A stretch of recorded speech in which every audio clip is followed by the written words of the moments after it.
Bonsoir à toutes, bonsoir à tous. On se retrouve ce soir dans le cadre des atlas de la biodiversité. Dans le cadre de ces atlas, vous savez tous que c'est décomposé en deux parties. La première, ce sont des inventaires de la faune et de la flore. Mais le deuxième volet des atlas de la biodiversité qui ont été lancés sur l'ensemble du territoire, quand je parle territoire, ça va jusqu'à la Baule, donc l'ensemble de la Grande Brière, on va dire, et de la Brière tout court. C'est aussi un volet médiation, sensibilisation. Et le cycle de conférences que nous avons mis en place fait que, là, il y a quelques semaines, vous avez eu une conférence sur la thématique des nuisibles. Ce soir, vous avez la chance, le grand privilège d'accueillir Madame Relard, qui est quand même l'une des grandes spécialistes, sinon la plus grande, une des plus grandes spécialistes des araignées en France. Et dans quelques semaines, vous aurez le plaisir aussi, si vous le souhaitez, d'aller à Prinquio. Et la thématique sera sur les reptiles. Donc, un cycle de conférences qui va se poursuivre ce soir. Je ne vais pas faire plus long. Je vais vous remercier d'être présent ce soir, surtout. Ça fait plaisir de voir du monde. Et puis, on va pouvoir commencer.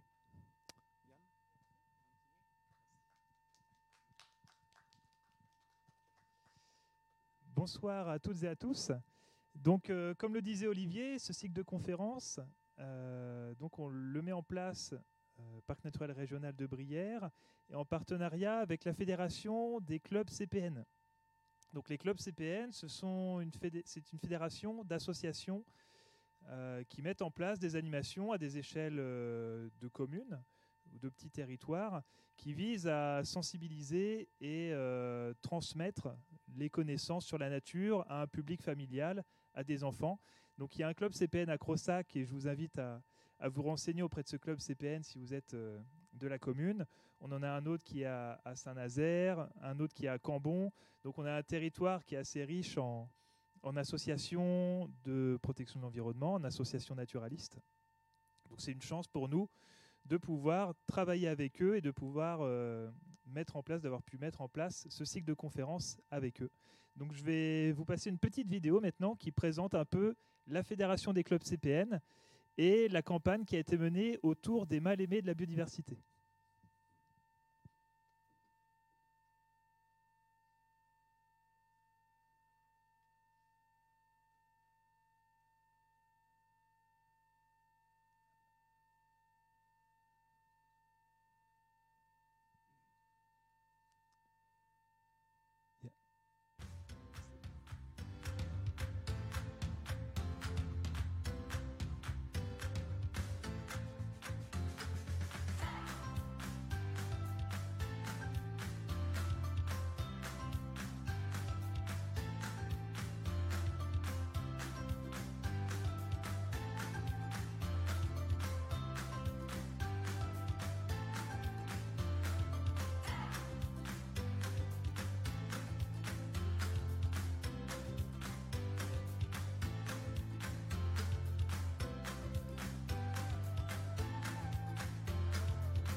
De chasse au trésor, vous allez devoir chercher des choses de la nature qui sont ici.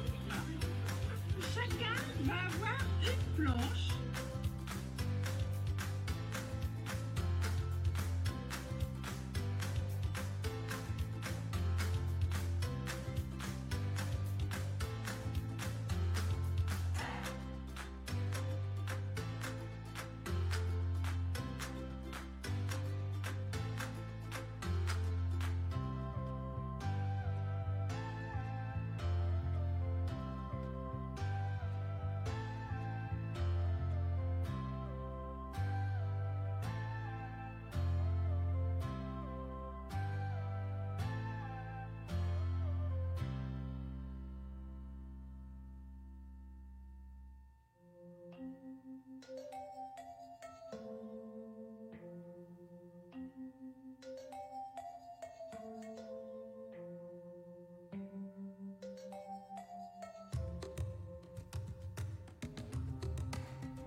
Voilà, donc c'est une brève présentation de la Fédération des clubs CPN.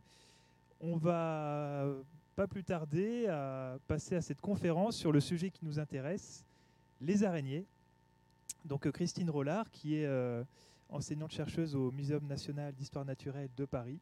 Comme disait Olivier, une des plus grandes spécialistes françaises, qui est originaire de Saint-Nazaire. Et donc on accueille ici ce soir avec grand plaisir. Merci.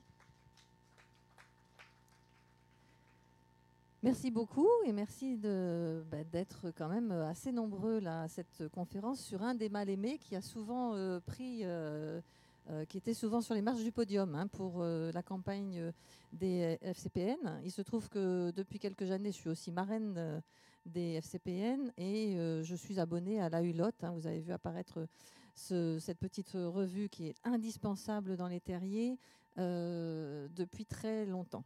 Donc je vous conseille effectivement fortement, pour découvrir la nature et la faire découvrir aux enfants, d'adhérer à ces clubs. C'est vraiment très très important. Donc on va parler ce soir d'un des animaux souvent mal aimés et souvent méconnus. On a souvent aussi peur de ce qu'on ne connaît pas. Donc je vais essayer de vous les faire découvrir différemment. Et on va essayer de suivre un petit peu leur fil. Déjà, est-ce qu'il y en a quelques-uns qui ne sont pas très à l'aise avec les araignées dans la salle? Je vois quelques petites mains qui se lèvent. Je veux juste prévenir, recevant moi-même dans le cadre de mon travail, je diffuse beaucoup mes connaissances autour des araignées, puis ça fait quand même 40 ans que je suis tombée dedans, avec une thèse à Rennes, donc sur les insectes qui mangent les araignées. Et depuis, donc j'ai eu ce poste au Muséum d'histoire naturelle à Paris depuis bientôt 33 ans.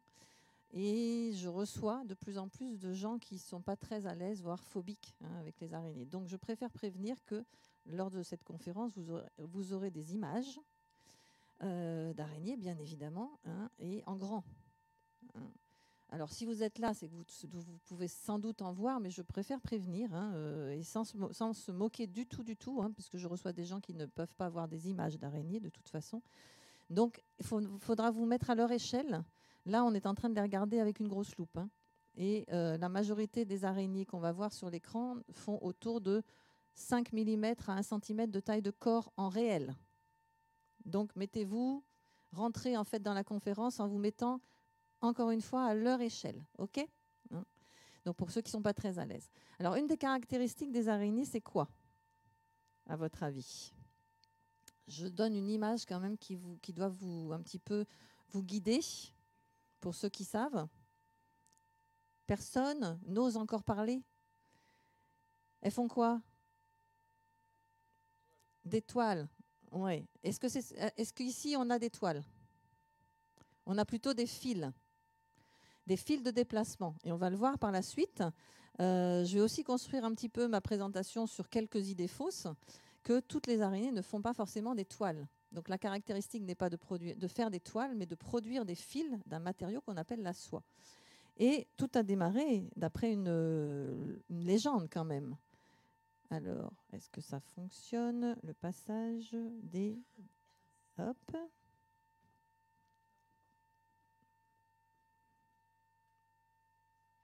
Attends. Je rappuie. C'est bon. Donc, je vais commencer en fait par la légende d'Arachné, puisque il y a très longtemps, quand il y avait les dieux en fait en Grèce, il y avait effectivement une déesse qui s'appelait Athéna et qui était une grande tisseuse. Et elle avait eu vent qu'une terrienne qui s'appelait Arachné était elle-même une grande tisseuse. Elle est allée voir les tapisseries que faisait Arachné et a décidé que toutes les deux puissent faire une superbe tapisserie et voir laquelle serait la meilleure. Donc elles ont fait toutes les deux leur tapisserie et quand Athéna a vu la tapisserie d'Arachné, qui représentait d'ailleurs, pour la petite histoire, un petit peu les défauts des dieux. Donc les dieux normalement n'avaient pas de défauts. Donc c'était déjà pas super d'avoir présenté en fait les défauts des dieux sur sa tapisserie, mais c'était une très très belle tapisserie. Et de rage, Athéna a détruit la tapisserie d'Arachné. De désespoir, Arachné s'est pendue au bout d'une corde. Et là, il y a eu pour Athéna du remords. Et de remords, elle a décidé de transformer Arachné en araignée afin qu'elle tisse toute sa vie. Voilà la légende en fait des araignées et pourquoi nous avons des araignées. Bien évidemment, c'est une légende, mais elle est, je trouve, très jolie pour démarrer un petit peu cette conférence et vous demander ensuite d'où sortent les fils, puisque la caractéristique, c'est de sortir et de produire des fils. Donc, par où sortent les fils? Je vois qu'il y a des enfants aussi là. Ils connaissent un petit peu les araignées ou pas? Tu vas découvrir alors. Par où ça sort? Est-ce que c'est comme Spider-Man? Par les pattes? Pas vraiment. Donc, en fait, ça sort par l'arrière. Donc, voilà un arrière d'abdomen d'araignée qui est représenté en très, très gros, bien évidemment. Et vous voyez ici des sortes de tubes qu'on appelle des filières et qui vont eux-mêmes être pourvus de microtubes qu'on appelle des fusules, par où vont sortir des petites fibrilles de soie qui vont s'agglutiner pour former les fils que l'on peut voir de temps en temps. Alors, quelquefois, ils sont vraiment très, très fins. Il faut vraiment avoir éventuellement le soleil qui fait iriser en fait, les fils pour pouvoir les apercevoir.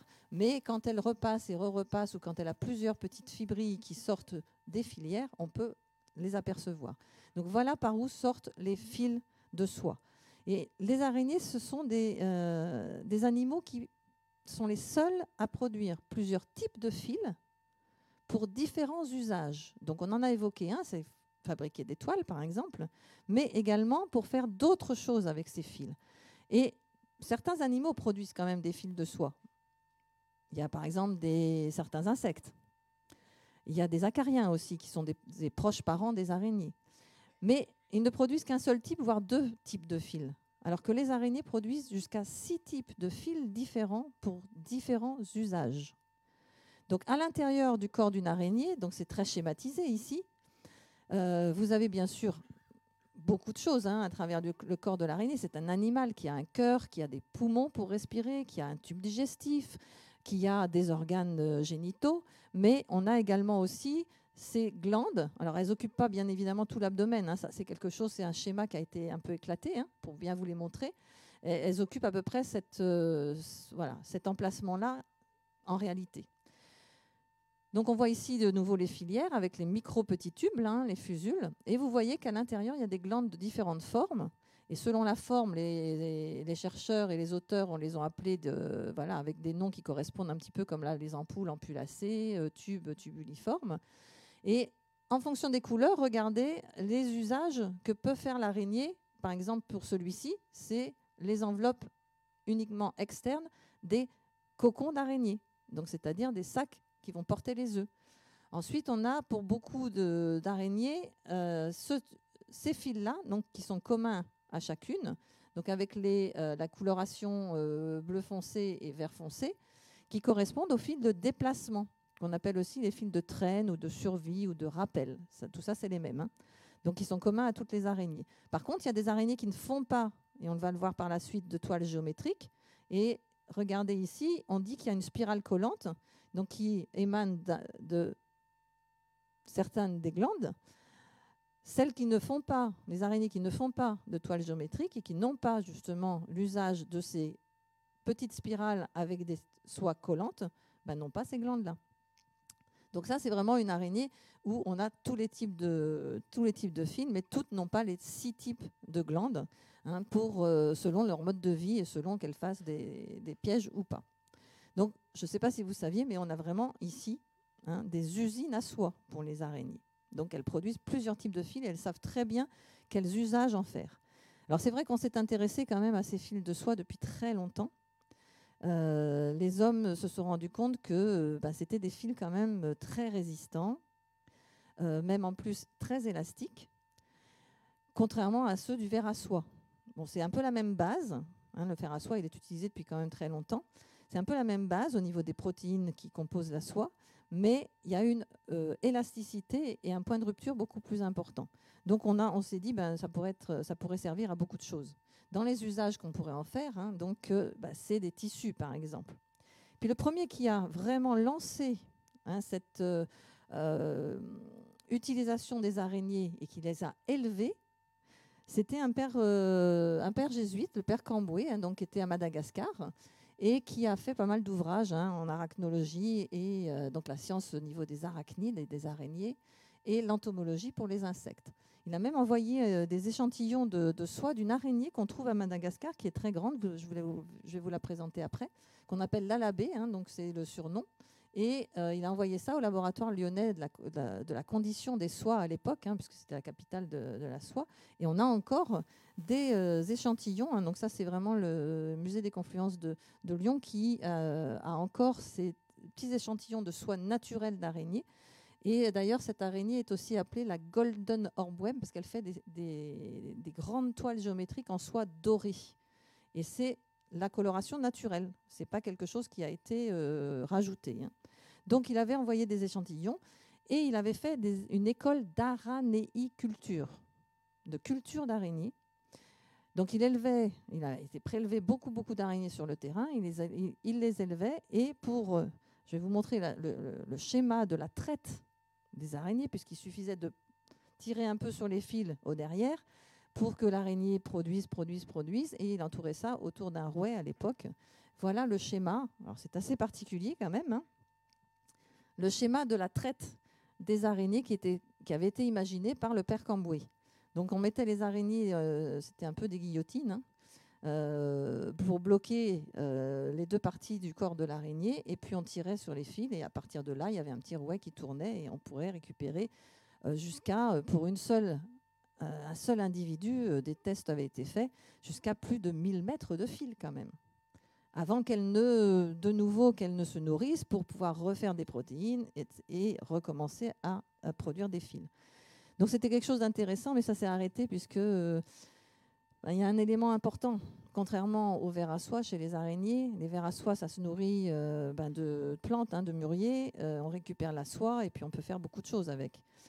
Pour les araignées, c'est des animaux qui sont souvent solitaires. Donc il fallait de la place pour pouvoir les élever. Et puis, de quoi se nourrissent-elles ? De beaucoup d'insectes. Et il faut que les insectes soient vivants. Donc il y avait un élevage de proies en parallèle. Donc c'était assez contraignant et pas aussi rentable que le ver à soie. Donc ça s'est arrêté.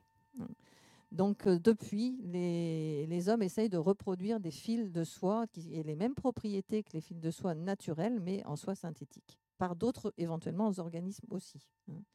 Donc les derniers essais ont été faits sur des bactéries qui produisent des petits fils qui auraient les mêmes propriétés que les fils de soie véritables d'araignée. Alors je vais vous présenter donc la première photo d'araignée en grand, qui correspond à l'alabé, donc à cette araignée malgache qui avait été élevée donc par le père Camboué dans son école. Donc là voilà. Alors il faut imaginer que c'est une araignée qui, au niveau de la taille du corps, donc de l'arrière jusqu'à l'avant, fait à peu près 3 cm de taille de corps, 4 cm. Donc c'est quand même assez important. Ce sont des araignées qu'on trouve partout là-bas, même dans d'autres pays tropicaux, donc tout le genre de ces araignées-là qu'on appelle les néphiles, et qui sont bien présentes même entre les habitations, entre les poteaux électriques, absolument pas dangereuses. Les petits-enfants malgaches, d'ailleurs, quelquefois s'amusent avec, ils vont la récupérer sur la toile et s'amusent à tirer les fils, justement, à les entourer autour de leurs doigts. Alors de temps en temps, ils se font mordre parce qu'ils l'embêtent, mais il n'y a aucun risque avec ces araignées-là. Impressionnantes, mais absolument inoffensives, on y reviendra. Donc la voilà sur une belle toile géométrique. Donc la soie n'est pas très très jaunâtre là sur la photo, qui est en train de manger tranquillement. D'ailleurs, comment mangent les araignées à votre avis ? Est-ce qu'elles mangent vraiment ? Non ? Oui ? Elles sucent. Ah ! Elles sucent pas vraiment non plus. En fait, elles absorbent comme avec une paille. Elles ont une bouche, un tube digestif et un jabot aspirateur qui va aspirer comme avec une paille, parce que les araignées vont exodigérer leur proie, donc elles vont rendre liquide tous les tissus des proies et ensuite absorber cette bouillie ou ce liquide.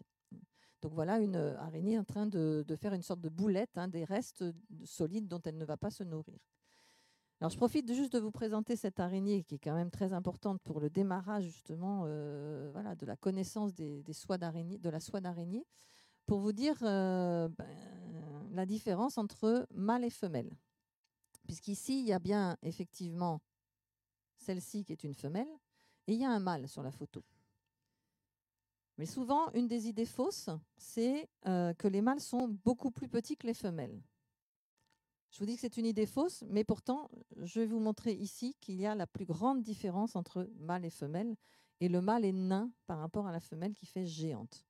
Donc oui, dans ce cas-là, on a bien les mâles qui sont plus petits que les femelles et qui vivent même en kleptoparasites sur les toiles des femelles. Donc ils ne font pas leur propre toile, mais ils sont autour de la toile des femelles et ils attendent qu'elles prennent des proies pour aller récupérer eux-mêmes dans un petit coin un reste de proie ou manger sur des proies qu'elle a mis en garde-manger sur la toile. Donc le mâle, il est quelque part là sur la photo. Le voilà. Donc il fallait le trouver, bien évidemment. Quand on ne sait pas, on peut pas voir ça. Donc c'est vraiment là une très très grande différence de taille quand même entre mâle et femelle. Mais pour beaucoup d'araignées, donc les mâles sont à peu près de la même taille que les femelles, voire quelquefois plus grands. Alors quand je parle de taille, c'est jamais avec les pattes, c'est toujours le corps, sans les pattes, qui sont plus ou moins longues, plus ou moins fines, plus ou moins trapues. Donc ça ne veut rien dire au niveau de la taille. C'est vraiment la taille du corps. Bon, si je grossis un petit peu quand même, mâle et femelle. Donc là, vous voyez qu'il y a l'abdomen de la partie arrière de la femelle et on a ici le mâle. Donc, ça vous donne un petit aperçu en fait de la taille.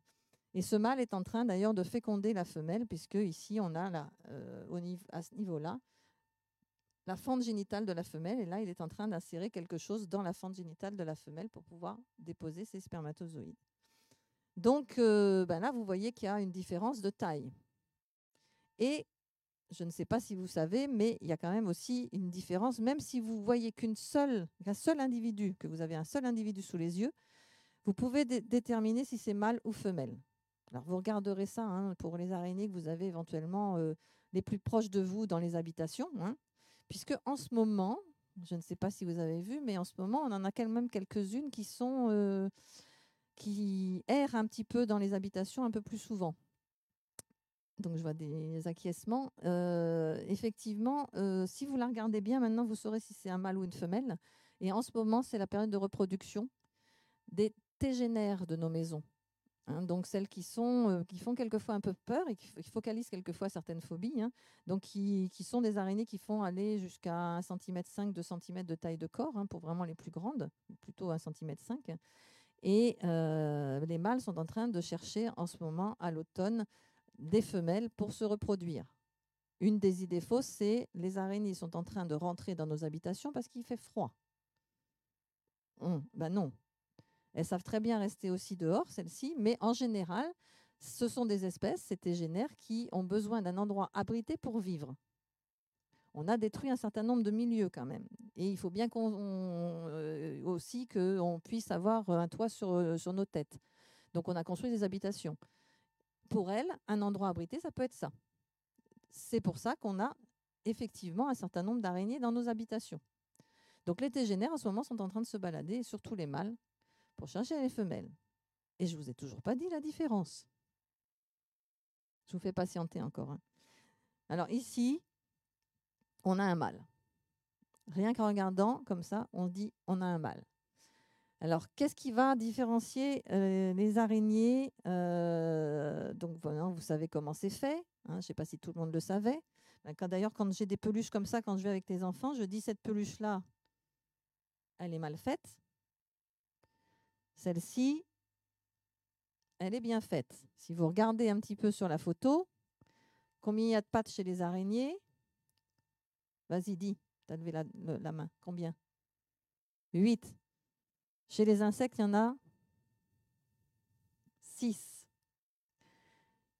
8, mais accrochés non pas à l'arrière, mais à l'avant.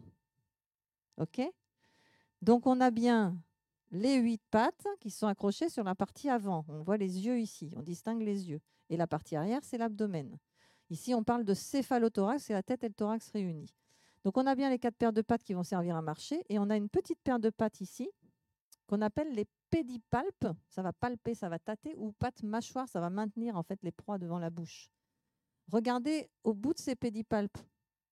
Il y a des renflements qu'on appelle les bulbes copulateurs. Donc, la prochaine fois, vous regardez en fait une araignée, vous regardez si elle a des boules. S'il y a des boules, c'est un mâle. S'il n'y a pas de boules, c'est une femelle. Bon, c'est assez facile à se rappeler du coup. Mais vous pourrez regarder donc les araignées qui sont en train de se balader en ce moment, en particulier les tégénaires, qui quelquefois tombent dans les baignoires et les lavabos parce que le mâle il a besoin de boire un peu en errant à la recherche de sa femelle. Donc maintenant, quand je vous montre des photos comme ça, vous savez si c'est mâle ou femelle. On voit très nettement, effectivement, donc c'est... Alors souvent, je parle de gants de boxe pour les enfants aussi. Donc il a des gants de boxe, l'autre aussi, donc avec des formes différentes. Et moi, en tant que scientifique, travaillant sur les araignées et déterminant, identifiant ou classant et nommant les araignées, donc je dois aller regarder justement ces bulbes copulateurs pour savoir de quelle espèce il s'agit. Alors chez les femelles, il y a un autre organe du coup, donc ce qu'on voyait un petit peu sur la photo précédente avec la labée, donc la néphile. Donc il y a un autre organe au niveau de l'abdomen, ici, qui correspond à l'organe sexuel femelle, donc ce qu'on appelle un épigyne, ça c'est les termes donc scientifiques. Et donc c'est ça aussi que je regarde pour différencier les araignées et les différentes espèces d'araignées. Alors, on va revenir au fil. Donc je profitais de la photo de la néphile pour vous indiquer une petite différence quand même qui est importante pour la connaissance des araignées. Donc les fils, on peut essayer d'en faire un certain nombre d'usages. Donc en particulier au niveau du textile. Alors il y a des choses qui ont été faites il n'y a pas très longtemps avec vraiment des élevages de néphiles. Ça c'était une robe qui est parue, qui a été faite en Angleterre. Bon, un élément unique, mais uniquement en soie justement dorée de néphiles. Donc il y a vraiment des aspects au niveau de textile qui étaient envisagés, mais aussi au niveau de fibre optique, au niveau de fil de suture éventuellement, de cordage, de voilage. C'est vraiment quelque chose de très, très, très, très costaud. Il y a même aussi ce physicien japonais qui a, après un élevage de néphiles, réussi à faire des cordes de violon avec une sonorité très particulière, donc en soie d'araignée. Donc vous voyez qu'il y avait des usages quand même très différents. Alors, si on avance un petit peu, même dans l'architecture, en fait, les araignées inspirent. On est dans l'ère un peu du biomimétisme, de tout ce qu'on peut essayer de copier. Et les architectes se sont rendus compte que les araignées avaient des toiles quelquefois différentes. Et vous voyez ici une araignée qu'on a assez fréquemment à l'extérieur, souvent dans les haies. Donc là, il y en a si vous regardez un petit peu en Brière, il y en a un peu partout. Donc ces toiles un petit peu en nappe, avec prolongées par un entonnoir. Celle qui fait en général ces toiles, c'est celle qu'on appelle l'agélène à labyrinthe. Ça a inspiré, regardez ici, cette structure en fait d'entonnoir pour des architectes. Un autre exemple, regardez ce type de toile, un peu en nappe, suspendue, et le stade olympique de Munich a été fait de la même façon en observant justement ces constructions faites par les araignées. Donc vous voyez que c'est très inspirant. Alors après ces petits exemples, on va vraiment rentrer dans la diversité du monde des araignées. Donc la plupart de celles que je vais vous montrer, on peut les trouver justement aussi ici en Brière, bien évidemment. C'est quand même un endroit où on a trouvé presque 200 espèces d'araignées. Donc c'est quand même assez important et je vous donnerai le chiffre donc, au niveau français et mondial par la suite. Alors, classiquement, et donc quand on parlait de toile tout à l'heure, c'est l'image qu'on peut avoir des araignées, c'est ça. Je pense que vous en avez tous vu. Donc les belles toiles très régulières, géométriques. Ici, avec la rosée du matin, c'est vraiment le meilleur moment pour aller regarder les toiles et les araignées. Le matin de bonne heure, un petit peu frais, avec le soleil, avec les gouttelettes de rosée. D'ailleurs, je pense que vous connaissez un petit peu l'adage qui dit que araignée du matin, c'est chagrin. C'est les petites gouttelettes qui font comme des petites larmes. C'est très poétique, en fait. Donc voyez-le de façon très poétique. Donc cette petite toile est faite par une des araignées qui est vraiment une des plus communes dans nos jardins. Elle peut aller même jusqu'à 30 mètres de haut dans les arbres. On la trouve un petit peu partout dans les forêts, dans vraiment beaucoup de types de milieux. Moi, j'en ai déjà eu. Il se trouve que, bon, malheureusement, je n'habite pas dans une maison à la campagne, en banlieue parisienne. Et il y en avait, on en a eu quelquefois sur le balcon, donc qui est arrivé par la voie des airs. On va le voir après. Donc, celle-ci, c'est l'épère diadème, avec sa croix un peu marquée avec des taches blanches. Épère diadème ou épère des jardins ou épère porte-croix. Donc celle-ci, on peut en trouver partout. Et là, donc, puisqu'on disait que j'étais effectivement nazérienne, donc mes parents sont encore à Saint-Nazaire. Et dans le jardin, là, sur les massifs, il y a énormément d'épères diadèmes encore cette année. Donc j'en ai vu beaucoup. C'est une très très belle araignée qui est bien pleine en ce moment, donc avec des abdomens très rebondis, puisqu'elle est prête à pondre. C'est la période de ponte. Donc du coup, on en trouve des beaux spécimens. Alors regardez bien quelque chose ici. Quand je sors sur le terrain, je fais aussi souvent observer les toiles parce qu'il faut bien les regarder parce que ça peut nous donner l'indication sur la famille d'araignées à laquelle appartient la toile. Et donc ce que je demande à regarder quand on voit une belle toile géométrique, c'est aussi le centre. Donc le centre, vous voyez qu'il a des fils au milieu là. Retenez bien la forme et on va voir quelque chose après. Alors, il y a d'autres espèces, bien sûr, que l'épère diadème qui fait des belles toiles géométriques. Donc, en voilà d'autres exemples. Ici, si vous regardez le nom scientifique que j'ai mis pour toutes les photos, pour ceux que ça intéresse, donc Cucurbitina, cucurbitacées, des courges, des courgettes, concombres, et donc elle est un peu verte, on les appelle les épères concombres. C'est le groupe des épères concombres. C'est des toutes petites araignées qui font 3 mm et qui font des toiles bien régulières, géométriques, sous les feuilles, sous les fleurs. Donc, il faut déjà aller les chercher, celles-ci. Celles-ci, peut-être que vous l'avez déjà vue aussi. On les appelle les épères frelons ou faciés, rayés noir et jaune, avec une petite signature d'ailleurs à partir du centre de leur toile. Ce qu'on appelle un stabilimentum, c'est un zigzag en soie un peu plus épaisse. On pensait que ça stabilisait l'édifice en soie, mais a priori, ça serait plutôt pour éviter que certains animaux se prennent dans la toile et déchirent complètement la toile. Et peut-être aussi, ça permettrait d'attirer certains insectes. Donc là, l'usage vraiment n'est pas encore vraiment défini. Il y a des hypothèses. Donc celle-ci, elle est aussi assez facilement visible, surtout en ce moment aussi, les femelles vont pondre, elles sont assez grosses, dans des prairies, donc plutôt dans de la végétation assez basse. Ici, celle-ci, vous en avez certainement observé, surtout dans des milieux un petit peu humides comme ici, c'est l'épère à 4 points. Donc vous voyez que l'abdomen est assez globuleux, on voit à peine le céphalothorax, et il y a 4 points blancs, donc on l'appelle quadratus, parce que ça fait un carré. Donc celle-ci, elle est très visible aussi dans des milieux comme ici en Brière. Donc pourquoi je parle d'épère donc je vous ai dit épère à concombre, épère à 4 points, épère frelon, épère diadème. Ce sont les araignées qui font vraiment des toiles géométriques et qu'on a dénommées toutes les épères, parce que le premier nom scientifique a été donné à ces araignées, c'était épéra. Et on a juste francisé ce terme d'épère. Alors, si on continue un peu plus loin, on en a d'autres. Et celle-ci, elle est très présente en fait en Brière aussi. C'est une araignée qui aime beaucoup les bords d'étangs, les bords de mare. Donc, elle aime bien les milieux humides. Et elle se tient en général à côté de sa toile géométrique dans une petite loge. Et regardez, elle a des sortes de petites cornes ici en dessin, alors pas très très visibles, mais en dessin sur l'abdomen. On l'appelle cornutus, donc l'épère cornue, et elle est souvent dans les roseaux. Donc c'est une espèce qu'on voit très très fréquemment dans les roseaux, donc l'épère cornue. Taille du corps, là encore, autour de 5 mm, 6 mm, 1 cm grand maximum. Alors, on avait la première toile géométrique tout à l'heure. Je vous ai dit, faites attention au centre. Donc encore une toile géométrique un peu avec du givre, donc elle était un peu lourde. Donc vous voyez que les fils sont très souples et ça permet effectivement, quand les proies tombent dedans, il y a une certaine extension du fil qui revient à son niveau initial une fois que l'insecte est tombé dedans, mais sans rompre. Donc ça, c'est aussi une propriété très importante.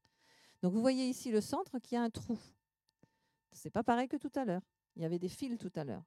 Eh ben, rien qu'en voyant sur le terrain, alors quelquefois j'utilise quand il n'y a pas de la rosée, un petit vaporisateur à eau pour remettre de l'eau et des gouttelettes d'eau sur la toile. Et on voit très bien si c'est un centre plein ou un centre vide. La première faisait partie des épères. Celle-ci fait partie d'une autre famille. Rien qu'en voyant la toile sur le terrain, on sait que c'est une autre famille, les tétragnatidés. Et le nom de ces araignées, ce sont les tétragnates. Donc voilà un exemple, très reconnaissable aussi, puisqu'elles ont un abdomen très allongé et qu'elles se tiennent souvent sur le bord de l'eau, voire des toiles assez horizontales au-dessus de l'eau pour attraper les insectes, qui sont les insectes aquatiques par exemple, et qui vont émerger et qui vont se prendre du coup dans la toile. Alors une des espèces qui a été signalée ici, c'est une tétragnate justement, tétragnata, mais qui est assez rare, et donc elle est dans la liste des espèces qu'on peut trouver justement en Brière. Et regardez sa forme, très très particulière. Donc on a l'abdomen ici qui fait un coude. Alors c'est une araignée qui fait en longueur de corps à peu près 1 centimètre, un peu brindille, donc on les appelle quelquefois les tétragnates brindilles. Et les filières ne sont pas à l'extrémité, mais ici, à l'endroit du coude. Donc c'est vraiment quelque chose qu'il faut, c'est pas facile à déceler bien évidemment, mais ce sont des espèces qui sont vraiment inféodées au milieu humide et au marais. Donc vraiment, et on la trouve bien évidemment ici. Alors on quitte l'étoile géométrique et on va vers, exactement comme tout à l'heure, l'étoile en nappe avec un entonnoir. Et on retrouve notre Agélène à labyrinthe, donc qui est souvent au bord de son entonnoir quand elle va chasser. À certains moments de la journée, elle est au repos au fond de son entonnoir, donc on ne la voit pas. Et elle est plutôt en chasse à la tombée de la nuit. Donc on ne les voit pas forcément toujours, mais on voit les constructions. Il peut y avoir des constructions donc assez nombreuses dans des massifs. Et celle-ci, vous l'avez justement fréquemment autour de vous, puisque c'est la tégénaire classique de nos maisons. Donc le petit nom scientifique, Eratigena atrica. Souvent, on parle de tégénaire noire. Or, regardez, quand on la regarde de près, vraiment grossie, elle n'est absolument pas noire. Elle est marron, plus ou moins, avec des petits dessins, des petits chevrons. Mais comme on l'aperçoit souvent la nuit, où elle est en train de se balader avec une ombre portée sur le mur blanc, donc on a l'impression qu'elle est noire. Mais elle n'est absolument pas noire. Donc elle a des couleurs un petit peu sombres, d'accord, et elle se tient en général sur sa toile en forme de nappe avec un entonnoir, derrière les meubles, dans les garages, dans les caves, etc. Et donc dans l'année, vous la voyez pratiquement jamais. Et elle attend vraiment ses proies qui tombent dans le piège, comme les précédentes, pour pouvoir se nourrir. Donc il y a vraiment un déplacement que quand elle change de lieu, ou qu'elle a été perturbée, ou que le mâle, en ce moment, cherche les femelles. Complètement inoffensive, je vais peut-être le répéter pour certains, mais complètement inoffensive pour nous. Autre type de toile, ça vous permet d'avoir un petit éventail de tout ce que vous pouvez trouver vraiment ici aussi. On a des toiles en nappe, mais cette fois sans entonnoir. Donc vous voyez qu'il y a une nappe ici et des fils qui vont suspendre l'édifice. L'araignée, en général, se tient dessous, donc comme ici, toujours tête en bas. Alors que la précédente, c'était toujours sur la nappe. Donc rien qu'avec la position de l'araignée, vous savez à quelle famille ça appartient. Et vous voyez bien que les nappes ne sont pas pareilles. La position de l'araignée n'est pas pareille sur la nappe. Donc autre araignée à toile en nappe, donc voilà, c'est des toutes petites, en général d'1 millimètre, 2 millimètres. Là, il y en a une qui commence à s'envoler avec ses petits fils derrière. Et c'est toutes les petites toiles que vous voyez dans les prairies le matin. Il y en a plein de petites. Et même dans les trous de chemin, donc qui font leurs petites toiles en nappe à ce niveau-là. Donc c'est des petites toiles en nappe qui font quelques centimètres de diamètre, pas plus. Et on a ces petites araignées qui sont très très difficiles à voir, bien évidemment, et à capturer aussi. Donc sous la nappe, donc ici avec encore une fois les petites gouttelettes de rosée. On continue dans la forme d'étoile pour vous montrer la diversité du monde des araignées. hein. Donc on ne soupçonne absolument pas en général et on est vraiment focalisé souvent sur celles qu'on a très proches de nous et en particulier dans les habitations. Donc on a par exemple ces toiles en réseau.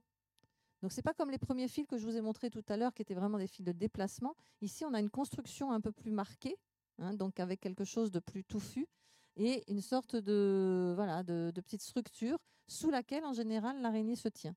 Donc ici, on a plusieurs genres, hein, et plusieurs familles qui peuvent faire ça. Donc les petites dictyna qui sont des araignées de 2 mm à peu près. Et puis on en a une dans nos habitations.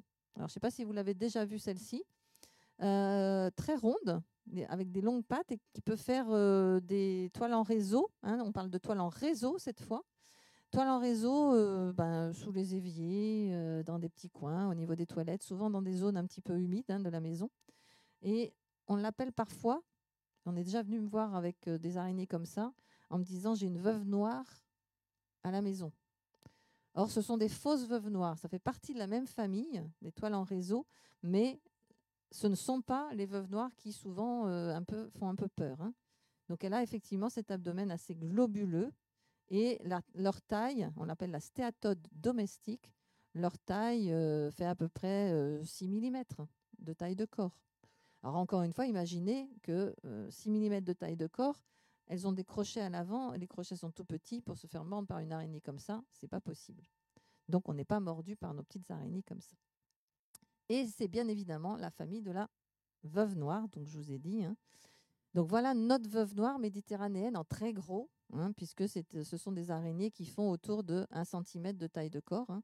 Et on appelle la veuve noire méditerranéenne, hein, donc elle est vraiment sur le pourtour méditerranéen, elle n'est jamais remontée jusqu'en Bretagne, hein, et complètement inoffensive aussi pour l'homme. Hein. Faut encore une fois mettre la main dessus, la déranger pour qu'elle vienne nous mordre. Et en plus, ce sont des mères très protectrices. Ici, elle a ses cocons et des petits qui sont en train de sortir en fait du cocon qu'elle protège jusqu'à leur dispersion. Donc, ce sont des mères très protectrices en plus. Alors, on l'appelle aussi la malmignate en Corse. Je ne sais pas si certains ont entendu ce nom-là. Et elle a 13 points rouges sur l'abdomen en général, donc Tredecim guttatus, hein, pour son nom scientifique. On était dans les toiles géométriques, toiles en nappe, toiles en réseau. Maintenant, on va passer aux toiles en tube. Donc, vous voyez qu'il y a une grande diversité. Toile en tube, alors je pense que vous avez déjà vu ça. Regardez la position, c'est juste dans le coin d'une fenêtre, dans des palissades, sous des avancées de toit. À partir du moment où il y a une sorte de petite un interstice où elle peut mettre son tube, l'araignée peut le faire. Donc là voilà, hein, ici en grand, avec des fils ici rayonnants qui lui permettent de sentir les proies quand elle passe sur ces fils. Et dans la journée, vous voyez que ça. Et à la nuit tombée, l'araignée se met dans cette position, patte étalée sur les fils, avertisseur, en attendant que les proies viennent à elle. Celle-ci, effectivement, est noire. On l'appelle la Ségestrie florentine et elle est assez impressionnante. Elle peut faire jusqu'à plus d'1 centimètre de taille de corps. Et de temps en temps, on voit les mâles, quand ils cherchent les femelles, parce que c'est toujours comme ça que ça se passe, hein, la femelle attend toujours le mâle, comme ils sont proches des habitations, de temps en temps déambuler aussi dans la maison. Hein, et donc, effectivement, ces araignées-là sont plus réactives que d'autres à un dérangement. Donc, il vaut mieux éviter d'aller mettre la main dessus. Voilà. Il peut éventuellement, en réaction de défense, mordre. Et la morsure peut être douloureuse, ce qui ne veut pas dire dangereux. On continue dans les toiles en tube. Toile en tube, regardez ici, il y a un tube là. Un tube de soie qui sort de la terre. Et on voit que c'est de la soie parce qu'il y a une petite zone blanchâtre, mais c'est recouvert par des débris végétaux. Et quand on ouvre le tube, hein, qui est tout soyeux, hein, donc c'est vraiment un tube de soie très dense, on a cette petite araignée, hein, donc à l'intérieur qui fait autour d'1 centimètre. Et comment ça se passe en fait avec ce tube, puisqu'elle vit dedans, elle reste dedans. Ça, c'est la partie aérienne du tube, et il y a une partie souterraine qui fait quelquefois 2 fois la longueur. Et cette araignée qui vit au repos au fond de son tube peut utiliser la partie aérienne comme piège. Donc quand elle sent des vibrations sur le piège, les araignées sont très sensorielles, et elle se précipite pour crocheter l'insecte à travers le tube de soie. Et ensuite, elle va prendre l'insecte, manger au fond de son tube, et revenir réparer, comme des bonnes couturières, le trou qu'elle a fait pour pouvoir récupérer son insecte pour éviter qu'il y ait d'autres animaux qui rentrent dans son piège. Donc voilà nos petites araignées qu'on appelle des mygales à chaussettes. Elle fait une sorte de chaussette en soie. Voilà, c'est un tube en soie, c'est qu'une chaussette. Et vous entendez bien le terme de mygale, là, hein. OK ? Donc, mygale, il doit y en avoir chez nous. Et il y en a ici. Autre mygale qu'on peut trouver, mais plutôt dans le sud, sur le pourtour méditerranéen, c'est des mygales maçonnes. Donc là, regardez, c'est une allure un peu plus massive. C'est des araignées qui peuvent aller jusqu'à 2,5 cm de taille de corps. Voilà nos plus grandes mygales françaises. Et ici, il y a un terrier. Donc, il faut bien évidemment les chercher, nos mygales. Déjà, il faut trouver les chaussettes. Et pour celles-ci, il faut trouver les terriers operculés, parce qu'ils ferment leur terrier avec un opercule. Voilà où était le terrier. Donc, vous voyez ici, là ? Alors, je vous ai apporté aussi sur la table quelques éléments que vous pourrez regarder par la suite, dont justement des terriers de ces araignées-là, des vrais terriers que j'ai récupérés en Corse en particulier, puisque ici, vous avez une des espèces qui est endémique de Corse et de Sardaigne.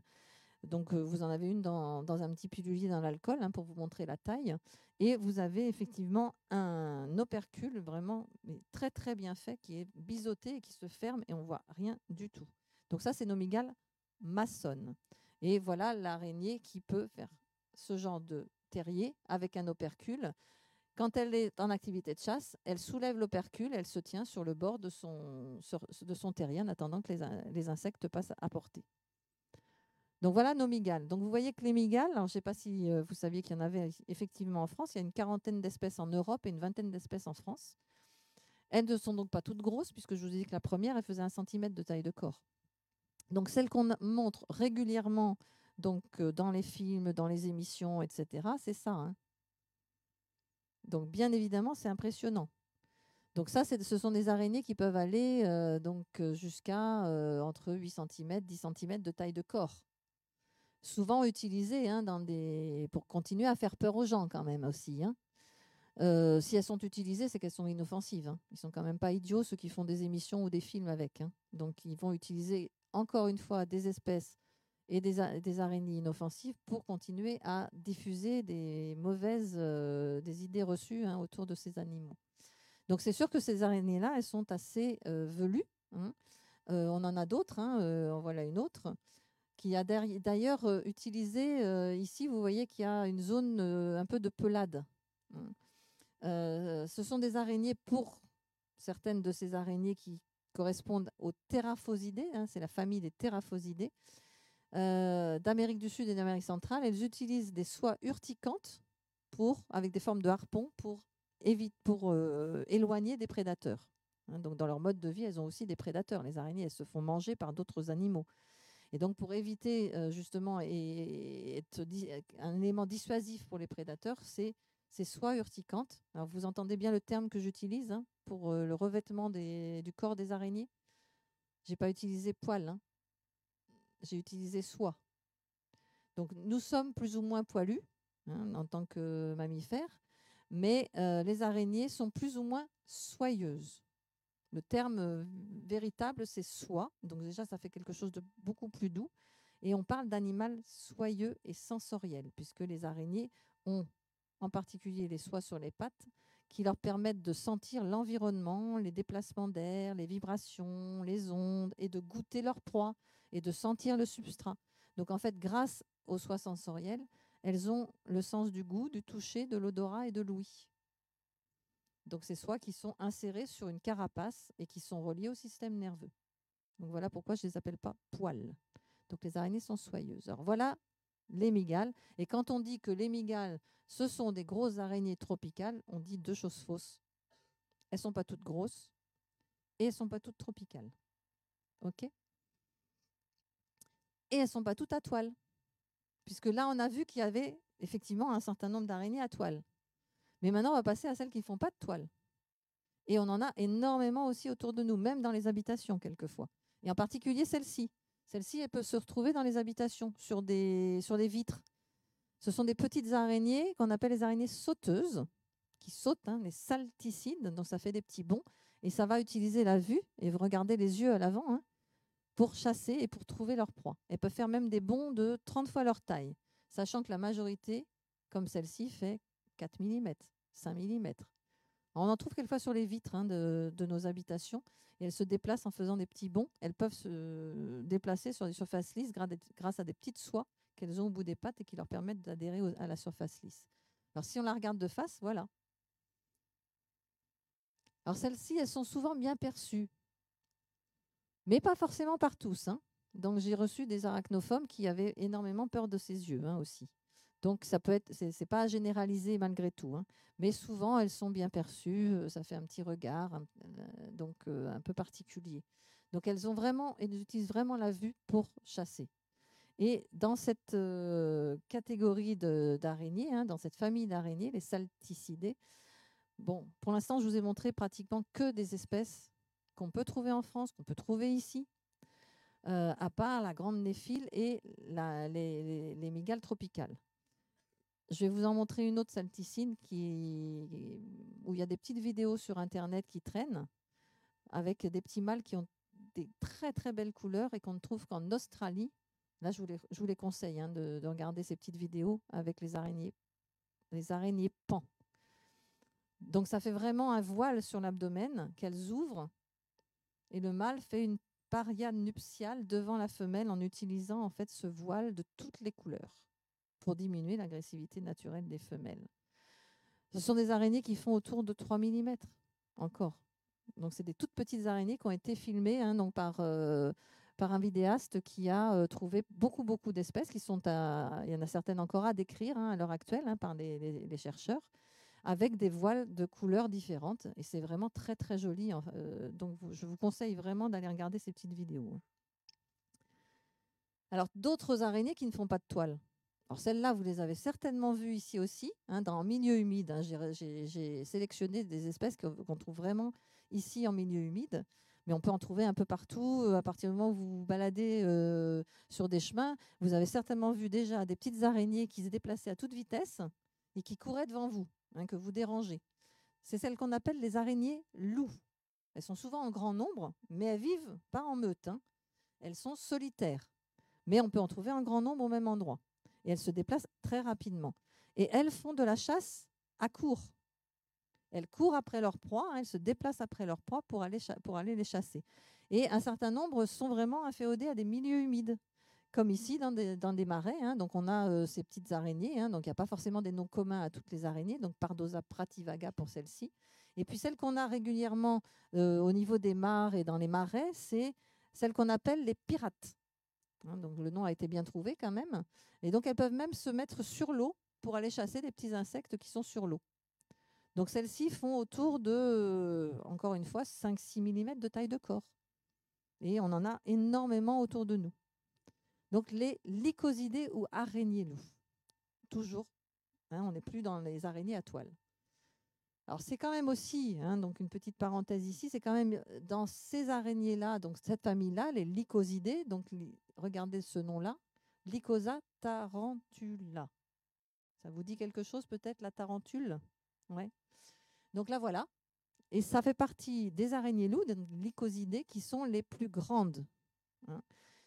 On a effectivement une tarentule, donc en France et dans le sud de la France, et qui est non pas en train de courir tout le temps, mais de temps en temps, elle est dans une sorte de petit trou qu'elle a souvent fait sous des pierres, voire sur des talus assez exposés. Et elle est au fond. Et elle sort en général la nuit pour chasser sur le bord. Et celle-ci peut aller jusqu'à 2 cm de taille de corps. C'est partie de nos plus grandes araignées, la tarentule. Et elle a été trouvée la première fois dans la ville de Tarente, en Italie, dans la région des Pouilles. C'est pour ça que le chercheur qui l'a trouvée l'a appelée tarentula, parce qu'elle avait été trouvée dans la ville de Tarente. Et elle a donné lieu, donc au niveau de sa répartition, c'est vraiment sur le pourtour méditerranéen, elle est vraiment ici. Et elle a donné lieu à une danse qu'on devait danser de plus en plus rapidement, on va dire, sur un rythme de plus en plus rapide, quand on aurait été piqué de la tarentule. Donc ce terme d'ailleurs est resté. Quand on est piqué de la tarentule, c'est qu'on est un petit peu dérangé quand même. Donc effectivement, les gens qui ont été soi-disant piqués de la tarentule avaient des spasmes un petit peu nerveux, avaient des contractions musculaires, donc pouvaient avoir un peu de tachycardie.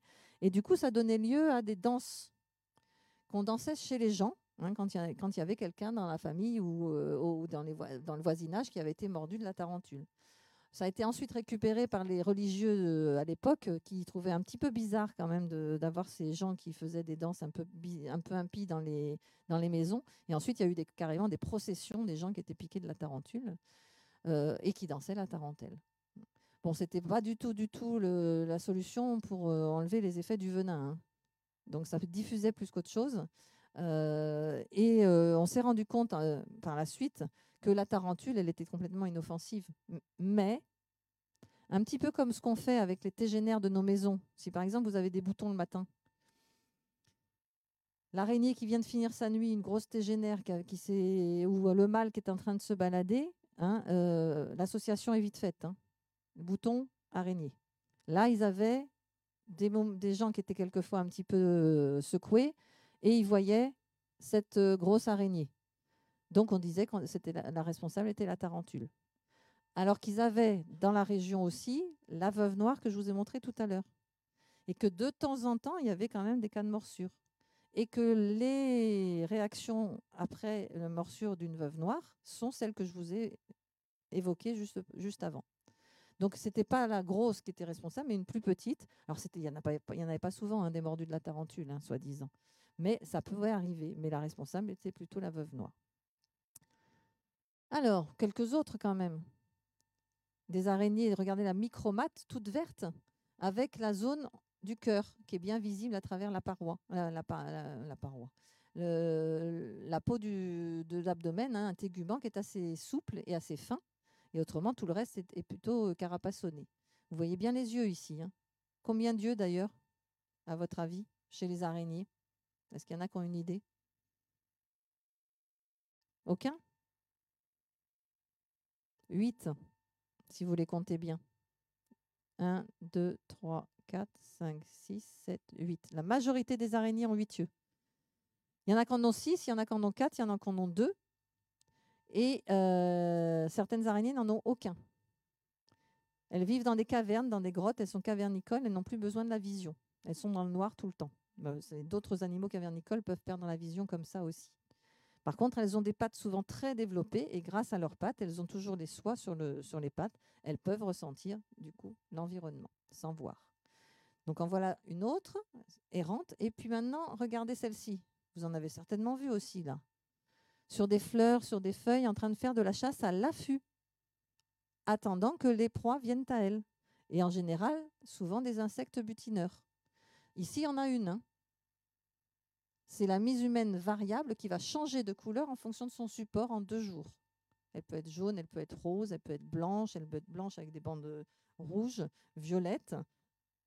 Ici aussi, hein, ici, c'est les 2 espèces en France qui peuvent changer de couleur de cette façon-là. On les appelle quelquefois les araignées caméléons, puisqu'elles changent de couleur, mais pas immédiatement comme le caméléon. Et elles peuvent capturer des insectes beaucoup plus gros qu'elles. Donc, c'est vraiment des bons insecticides naturels aussi. Hein. Donc, elles capturent souvent des guêpes, des abeilles, des papillons aussi, etc. Donc, chasse à l'affût, sans toile. On continue un petit peu avec une autre idée reçue, mais comme je viens de vous montrer un certain nombre d'araignées, vous avez vu quand même leur couleur? Parce que c'est une des idées reçues, c'est qu'elles sont toutes sombres. Faux. Je vous ai montré quand même la diversité. Parce qu'on a souvent l'image, encore une fois, assez restreinte de celle qu'on a dans les maisons. Maintenant, est-ce que vous diriez que l'araignée aussi, les araignées sont poilues? Non, elles sont velues ou soyeuses. Et donc l'image qu'on en a, il faut l'élargir. Alors bien évidemment, je vous mets dans la situation où on peut être assez régulièrement, c'est-à-dire une araignée qui est sur un mur blanc et qui se déplace. Alors maintenant, vous savez que, regardez ici, il y a des boules. C'est un mâle qui cherchait la femelle. Donc cette situation-là, oui, ça peut arriver, surtout en ce moment. Hein. Et une autre araignée qu'on trouve assez fréquemment aussi dans les habitations, qui également est sombre, donc du coup, effectivement, on imagine que beaucoup d'araignées sont sombres, c'est celle-ci. Alors celles-ci font des toiles, toiles en nappe avec entonnoir. Je vous le rappelle, on l'avait évoqué au départ, les tégénaires des maisons. Celles-ci se retrouvent assez fréquemment maintenant dans les maisons plus au nord de leur répartition, parce que c'est une araignée qui est plutôt méditerranéenne, mais depuis à peu près 30 ans, elle est remontée pour diverses raisons, dont effectivement aussi les modifications du climat, l'artificialisation des sols, etc. Elle est remontée, et dans le sud, elle est plutôt dans les garrigues, et dans le nord, elle est plutôt dans les habitations. Et elle se tient comme ça au repos dans des angles, dans des coins de fenêtres, voilà, dans des zones comme ça. Et juste avant de venir, dans la chambre qu'on occupe chez mes parents, il y avait justement cette araignée qu'on appelle la Zorops à pattes épineuses, qui est de la même taille à peu près que les tégénaires, donc assez impressionnante. Et du coup, je l'ai ramassée, elle est dans une petite boîte pour que vous puissiez la voir pour ceux que ça intéresse. Et vous allez peut-être dire, ah oui, tiens, j'avais ça chez moi, justement. Donc maintenant, vous savez ce que c'est une Zorops à pattes épineuses. Alors, elle peut être réactive au dérangement. Donc, il ne faut pas aller mettre la main dessus, bien évidemment. Elle peut être réactive et mordre. Et encore une fois, ça fait une petite morsure et c'est tout. On ne va pas plus loin que ça. Donc, on a aussi quand même d'autres araignées qui sont moins sombres quand même dans les habitations. Bon, c'est sûr qu'elles ne sont pas les meilleures ambassadrices du monde des araignées, les araignées des maisons. Mais on a quelques-unes qui sont peu visibles, toutes petites et souvent de nuit aussi, et qui capturent les mouches, qui peuvent aussi un peu nous embêter dans la journée. Donc, ce sont des araignées qu'on appelle les araignées cracheuses. Elles lancent des petits filets de soie avec leurs petits crochets à l'avant pour bloquer les mouches sur le support et ensuite tranquillement, parce que toutes les araignées ne sont pas rapides. Ça aussi, c'est une idée aussi fausse. Elles sont hyper rapides.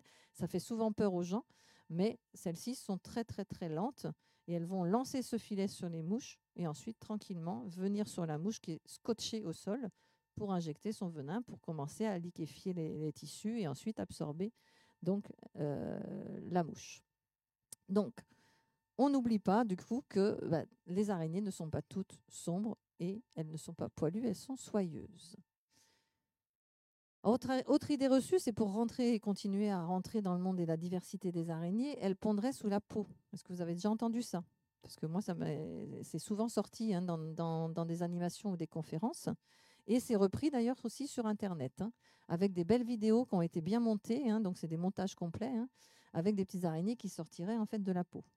Donc, il y a d'autres animaux qui peuvent pondre sous la peau, mais pas les araignées. Il y a des acariens, il y a des punaises qui peuvent le faire, mais pas les araignées. Les araignées, quand elles vont produire leurs œufs, ils vont sortir tout mou de l'abdomen des femelles et ensuite, elle va toujours les entourer avec des fils de soie. Donc voilà un petit échantillon de divers cocons d'araignées qu'on peut trouver dans la nature.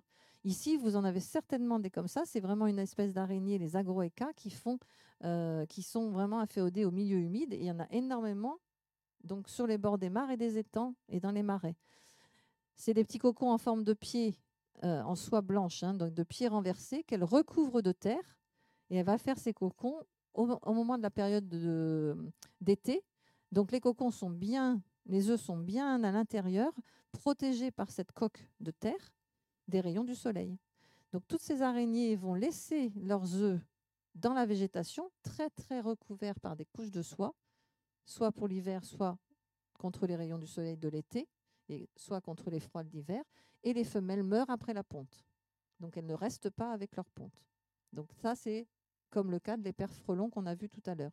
Donc elles vont pondre, regardez le cocon, c'est en fait une forme de montgolfière renversée en soie parcheminée. Donc c'est un des plus beaux cocons, je trouve, parmi nos espèces françaises, voire européennes. Alors, il y en a certaines qui protègent quand même leur ponte jusqu'à ce que les jeunes se dispersent. Donc les araignées loups qu'on avait vues tout à l'heure, voilà une araignée loup de nouveau. Et au printemps, vous voyez, vous avez peut-être déjà vu des araignées loups qui courent avec des petites boules au derrière, bleues, blanches, marron. C'est ces œufs qu'elles portent à l'arrière. Et quand les jeunes sortent, ils vont monter sur le dos de la mère. Donc elle va faire un peu le taxi pendant quelques jours. Alors les araignées crabes, qu'on avait vu tout à l'heure faire de la chasse à l'affût, peuvent rester sur leur ponte pour protéger les œufs des prédateurs. Une autre ici, la Pisore admirable, dont on avait vu le mâle au tout début. La femelle pond ses œufs, donc des centaines d'œufs, dans cette grosse masse blanchâtre, puisqu'elle a recouvert de fils de soie. Et elle les porte avec elle et elle jeûne pendant toute la durée du développement jusqu'à ce que les jeunes sortent. Et elle fait ensuite une sorte de toile pouponnière pour les protéger des prédateurs. Et ces femelles-là vont rester jusqu'à la dispersion de leurs petits et mourir seulement au moment de la dispersion. Servir quelquefois de première proie d'ailleurs aussi aux jeunes qui ont besoin d'un apport énergétique pour pouvoir se disperser et commencer leur vie en solitaire. Les araignées se mangent entre elles. Elles font partie des prédateurs et il n'y a pas de reconnaissance. Et un des plus gros prédateurs des araignées, ce sont les araignées elles-mêmes. Elles s'autorégulent, donc ce n'est pas la peine aussi de les tuer, puisque de toute façon, elles le font elles-mêmes.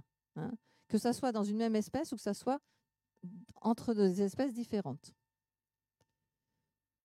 Alors ça, c'est un truc qui est sorti il y a quelques années et on me le ressort régulièrement avec un chiffre selon les sources qui est très varié. Donc ça peut être entre 3-4 araignées jusqu'à une trentaine. C'est le chiffre que j'ai entendu le dernier. Il paraît qu'on en avalerait dans la nuit, en fait. Pas du tout, du tout. Déjà, vous dormez en général la bouche fermée, sauf si vous avez des problèmes de respiration, effectivement. Et bon, si vraiment vous avez la bouche ouverte, vous faites du coup une respiration très importante. Donc ça fait comme ça. Et l'araignée n'est pas du tout attirée par ces vibrations-là. Ce n'est pas du tout les vibrations d'une proie potentielle. En plus, on doit avoir des odeurs un peu particulières quand même aussi dans la bouche. Et ce n'est pas du tout quelque chose qui les attire non plus. Alors certains m'ont dit qu'il y avait, effectivement, quand on a la bouche ouverte, on bave un peu. Les araignées, je vous ai dit qu'elles avaient besoin de boire, donc assez régulièrement. Non, elles viennent absolument pas non plus prendre des petites gouttes ici. Donc ça fait partie vraiment, vraiment des idées reçues. Par contre, dans cette phrase, araignée avalée la nuit par les dormeurs, je vais supprimer la fin. Je vais garder araignée avalée. Oui, ça peut arriver. Mais comment ? Au moment de leur dispersion. Les jeunes, et quelquefois les autres, les toutes petites araignées, utilisent la voie des airs pour se déplacer et jouer les aéronautes. Donc elles émettent des petits fils à l'arrière. Elles se laissent emporter par le moindre souffle d'air pour se laisser envoler. Elles volent. Bon, sans des ailes, mais bon, c'est une forme d'envol. Donc, quand vous avez la bouche ouverte et que vous vous déplacez dans différents endroits, vous pouvez de temps en temps, je pense que ça vous est déjà arrivé, de dire « Ah mince, tiens, j'ai attrapé quelque chose. » Ça peut être un petit moucheron, ça peut être un petit insecte, mais ça peut être peut-être une petite araignée au bout de son fil. Donc, voilà comment on tue des araignées dans notre bouche, en fait.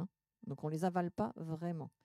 Et donc, effectivement, c'est des araignées, à une certaine période de leur vie, vont se disperser en masse quand ils vont sortir des cocons, les petits.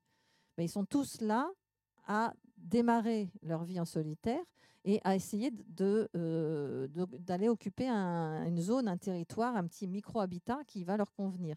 Donc, ils vont s'envoler au bout de leur fil. Donc, en voilà quelques-uns. Donc, on retrouve un petit peu d'ailleurs ces petites araignées qu'on avait vues au départ, qui sont les jeunes en fait de la veuve noire méditerranéenne, qui n'ont pas leur tache rouge encore, mais leur tache blanche. Et ils commencent ils étaient tous en même temps, ils commencent à sortir du cocon et ils commencent à se disperser et à s'éviter petit à petit. Donc là, le cannibalisme va commencer d'ailleurs. Certains vont devenir un peu plus gros que d'autres. Et à un moment donné, ils vont tous s'envoler et ça donne souvent ça. Je pense que vous avez déjà vu ces phénomènes qu'on appelle quelquefois les fils de la Vierge. On a des recouvrements de surface, de prairies en particulier, par tous ces fils. Vous voyez ici un petit peu d'ailleurs les araignées, donc qui sont des toutes petites araignées. Et donc c'est vraiment une période. On a souvent donc dans les pays européens ces périodes au printemps et à l'automne, avec ces milliers de petites araignées qui se sont envolées tout en même temps avec les moindres courants d'air, qui quelquefois sont retombés pas très très loin, puis qui continuent à se déplacer toujours avec des filots derrière, donc ça recouvre des surfaces considérables. Et après, ça va se détruire au fur et à mesure. Et sur les milliers de petites araignées qui se sont envolées à cette période-là, il y en a peut-être 1% qui va arriver au stade adulte. Envolées, par quel animal elles vont se faire manger énormément? Un des gros prédateurs des araignées, les oiseaux, les chauves-souris. Donc du coup, là, effectivement, il y a de la perte. Et puis quand toutes ces petites araignées vont retomber éventuellement en milieu, en pleine mer, ce n'est pas vraiment l'endroit où elles vont s'installer. Donc elles vont aussi mourir. D'ailleurs, on s'est rendu compte que les araignées s'envolaient parce qu'on en a retrouvé sur les mâts de bateaux en pleine mer. Et les marins ont vu que ces petites araignées qui arrivaient, on ne savait pas d'où, relevaient le derrière et hop, se laissaient emporter par le moindre souffle d'air. Donc en fait, elles ont colonisé tous les milieux grâce à leur pouvoir de dispersion aérien. Donc elles jouent les aéronautes. Donc voilà quelques éléments qui, j'espère, vous ont permis de suivre un peu les fils des araignées. Donc on en trouve partout, n'en déplaise effectivement à ceux qui n'aiment pas trop, mais la majorité, on ne les voit absolument pas parce qu'elles sont petites.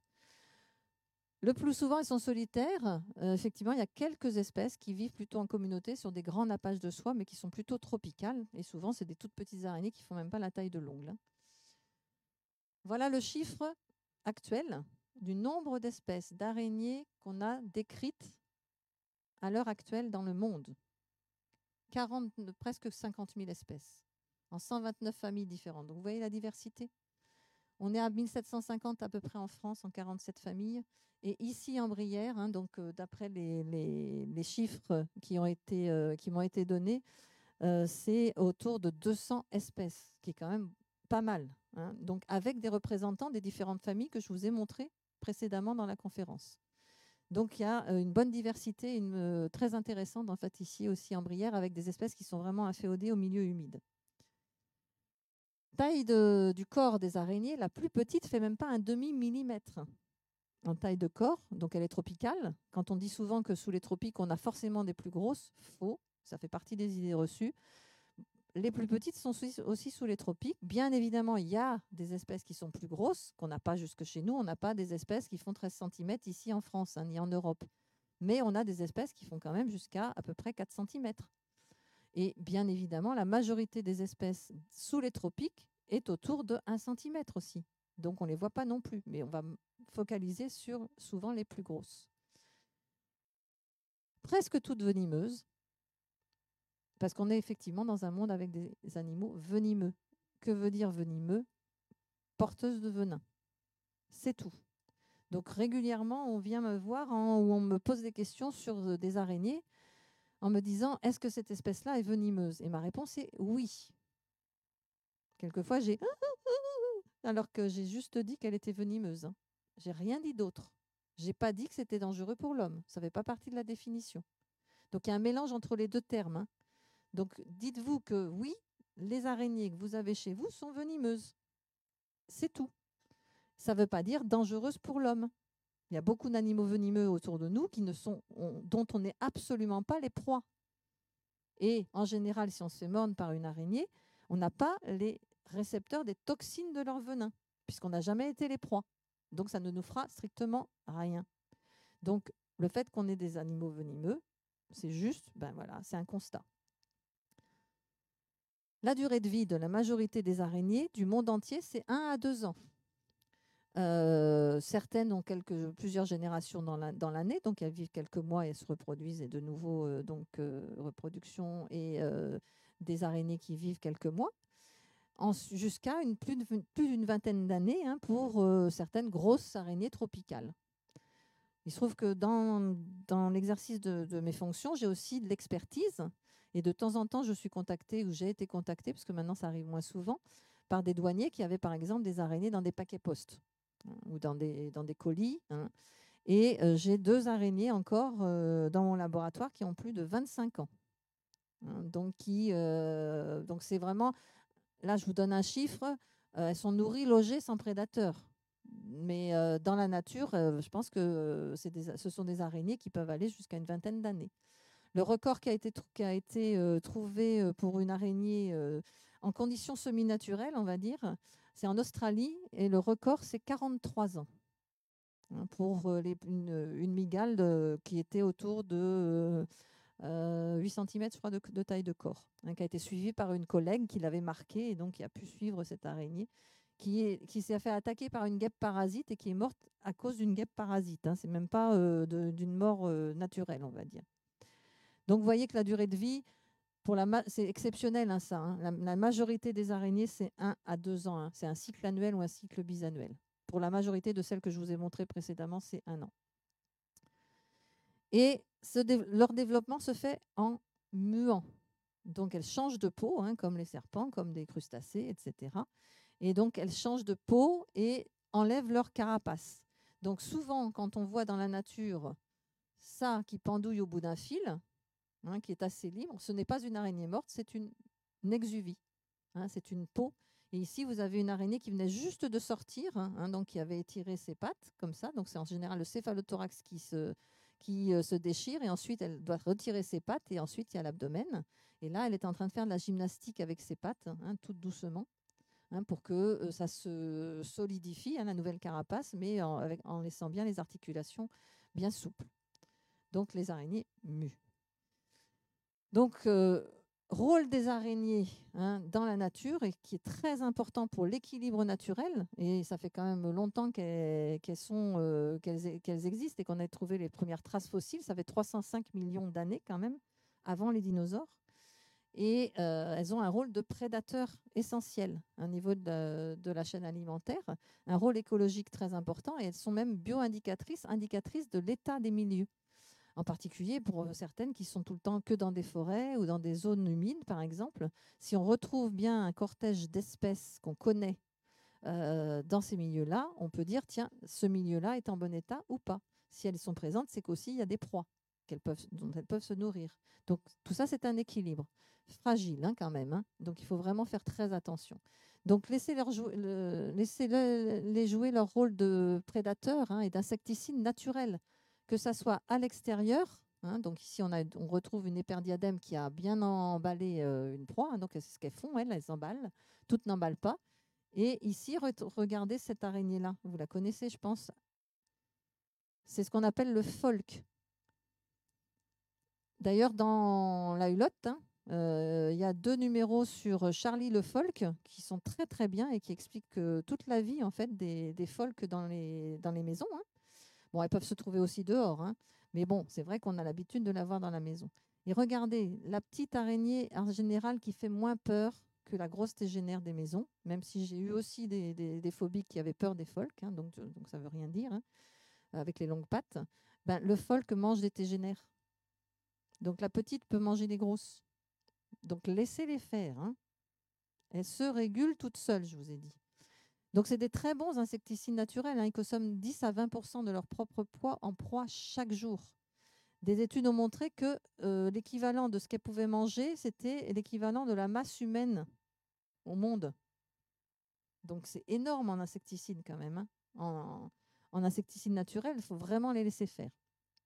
Et n'utilisez pas autre chose que les araignées. D'ailleurs, un des adages, c'est une maison avec des araignées, c'est une maison saine. Ouais.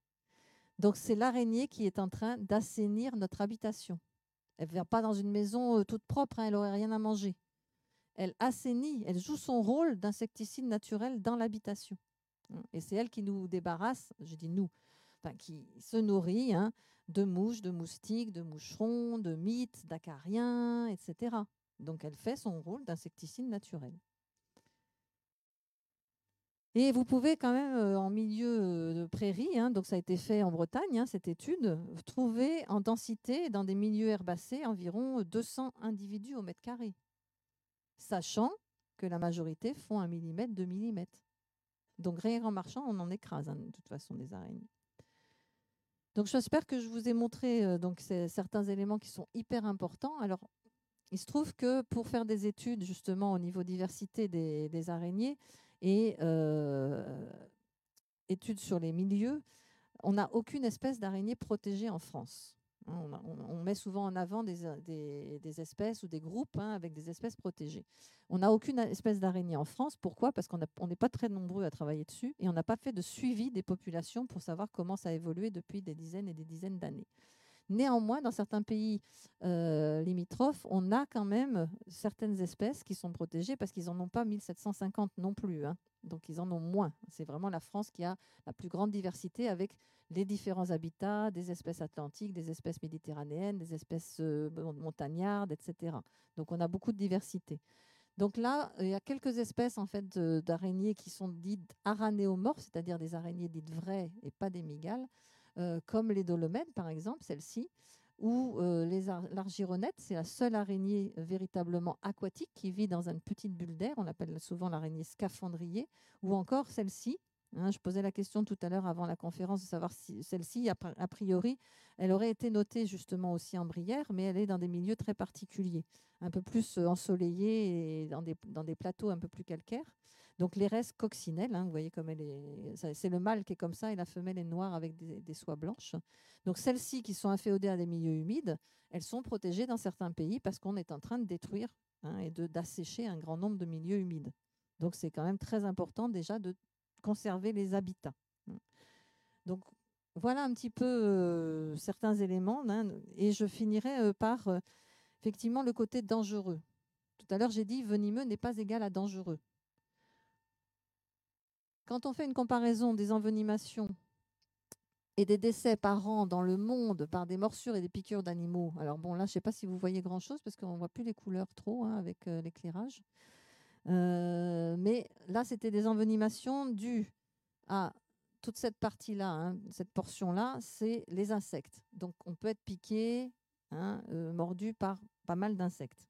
C'est le contact avec elles. Après, c'est ici les serpents.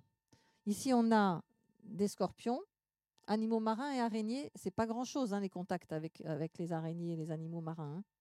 Donc, on n'a pas grand-chose en fait en morsure ou piqûre véritable, avérée. Et quand on regarde les décès, la majorité des décès en fait dans le monde, 80%, c'est dû aux serpents par rapport aux animaux venimeux. On a ensuite les scorpions, c'est 2000 à 2500 cas de mort chaque année. Pour les serpents, c'est autour de 80 000. Ensuite, on a des insectes. Alors, hormis les morts par transmission de maladies par les moustiques, paludisme, chikungunya, dengue, etc. Donc, je parle des piqûres, par exemple, par les guêpes, par les abeilles et autres. Donc, ce n'est pas grand-chose. Et ensuite, on ne voit même plus araignées et animaux marins. Le nombre de cas de mort chaque année dans le monde entier dû à des morsures avérées d'araignées, 10 à 15. C'est tout. Et en général dû non pas à l'action directe du venin, mais à l'infection, voire la surinfection à l'endroit de la morsure dans certains pays. Donc, la dangerosité des araignées, elle est vraiment complètement à diminuer. Donc, les boutons du matin égale piqûre d'araignée. J'espère que vous allez enlever ça de vos têtes. Et la seule espèce qui est potentiellement dangereuse en fait, sur les araignées, parmi celles qui potentiellement sont évoquées pour leur dangerosité, c'est une araignée, une mygale d'Australie, l'Atrax robustus, qui vit autour de Sydney. Et ils ont fait un sérum en 1980 parce qu'il y a eu 13 cas de mort en 60 ans. Ce qui est ridicule parce que cette araignée-là, elle vit même dans les jardins autour de Sydney. Donc ils la craignent, mais ils la connaissent. Et en général, les morsures sont dues aux mâles quand ils vont chercher les femelles, justement, et qui rentrent un peu dans les habitations. Mais ils vivent très bien avec. Ils ont des campagnes d'information, ils vivent très bien avec.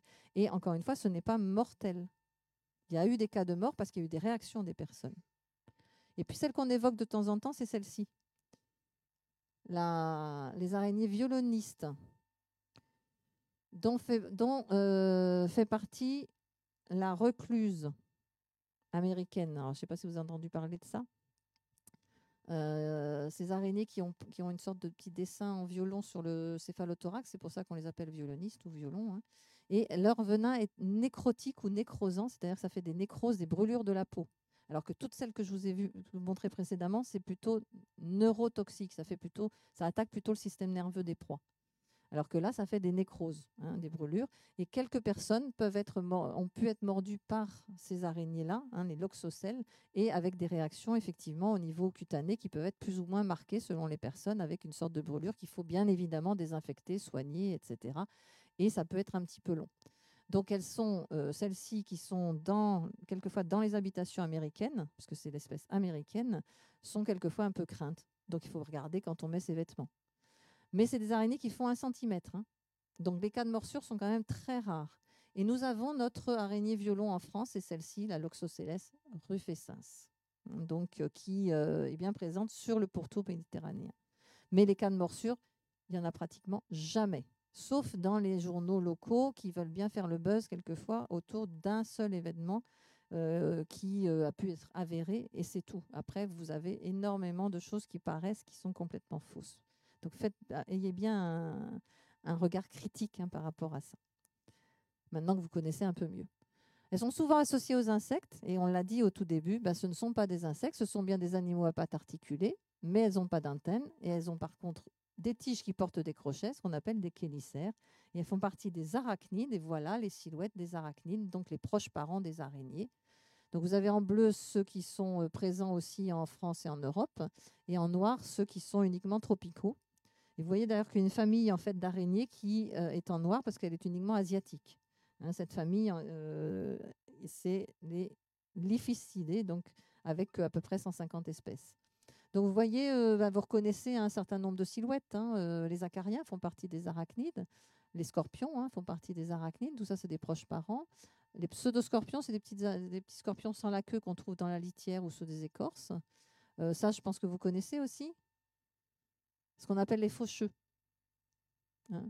Donc faucheux égale opilion. C'est un groupe d'arachnides, les opilions, qu'on appelle faucheux, avec le corps en une seule partie. Pour tous ces animaux-là, le corps est en deux parties, mais plus ou moins réunis.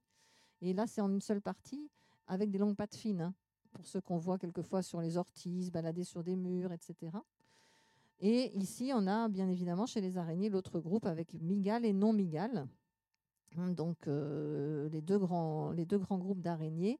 Dans ces araignées-là, d'ailleurs, le folk que je vous ai montré tout à l'heure dans la maison qui mangeait la tégénère, les folks sont souvent appelés des faucheux. Et n'utilisez plus ce terme-là.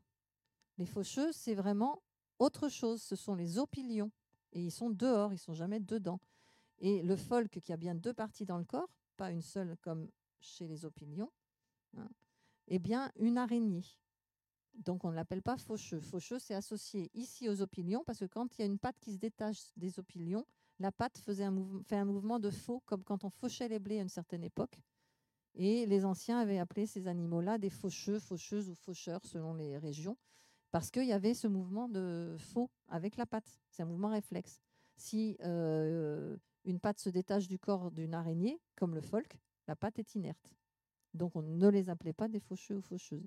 Il y a une raison pour laquelle on appelle ces animaux-là des faucheux, faucheuses ou faucheurs.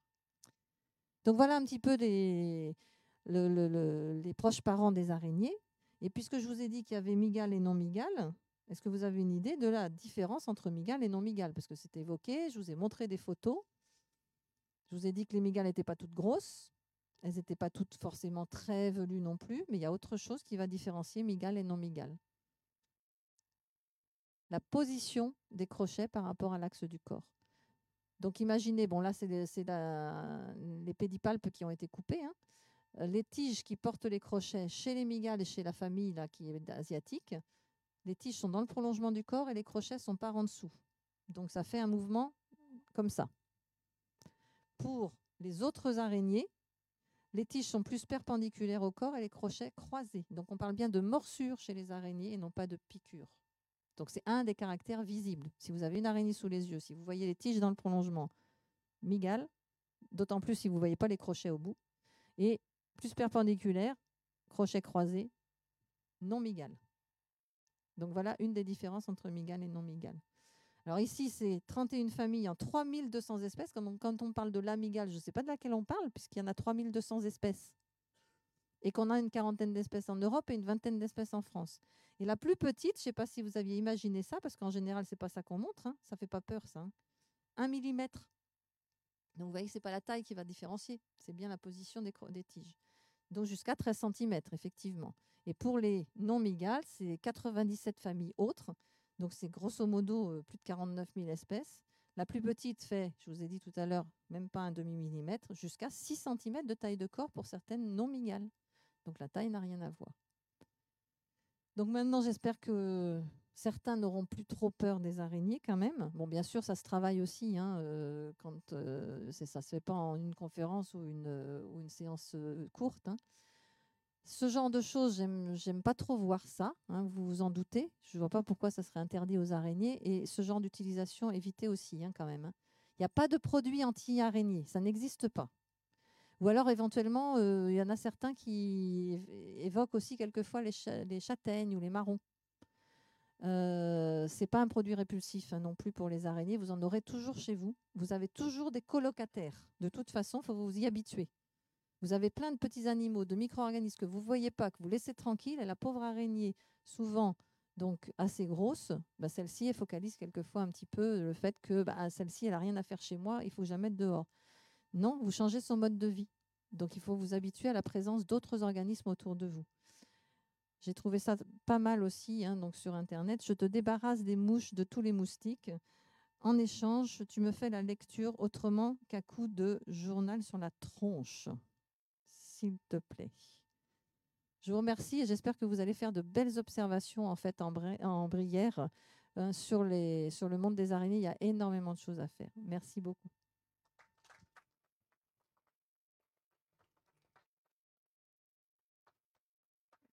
Alors, si vous avez des questions, n'hésitez pas. Merci Christine. Donc, on va prendre quelques questions maintenant. J'espère que cette petite thérapie de groupe vous a plu. Et, pour les questions, je vais vous passer le micro et je le repasserai à Christine, vu qu'on n'a qu'un micro et qu'on est enregistré en direct. Donc, il faut qu'on parle dans le micro pour que tout le monde puisse entendre. Alors, qui a la première question? Moi, j'en ai plein. Si vous n'en posez pas, je vais en poser une. Moi, la première question qui me vient à l'esprit, c'est vu que tu vois beaucoup de patients, entre guillemets, qui sont phobiques des araignées, c'est quoi la première raison pourquoi en fait on a peur des araignées? C'est quoi la première raison d'avoir peur des araignées en quelque sorte? Alors, il se trouve qu'il n'y a pas une raison, en fait, et que la peur des araignées n'est pas universelle et n'est pas ancestrale. Donc, dans plein de pays, déjà, il n'y a pas de peur d'araignée. Et quand je reçois les gens, ce qui est évoqué, c'est très variable selon les personnes.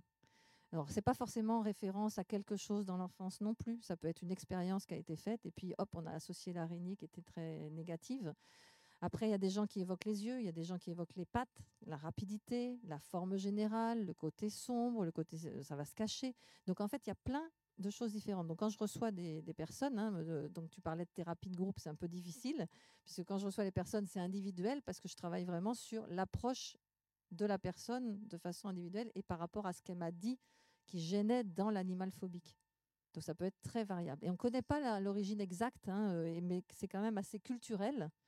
Et c'est vraiment occidental, souvent, cette peur. Vous n'en avez pas, par exemple, en Afrique, en Australie. Pourtant, ils ont des animaux venimeux, dangereux potentiellement. Mais il n'y a pas du tout cette approche en fait, de la nature. Il n'y a pas eu cette coupure avec la nature.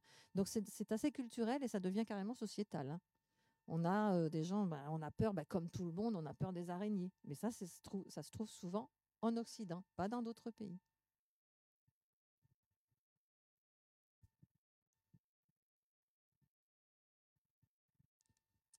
Est-ce que vous avez des...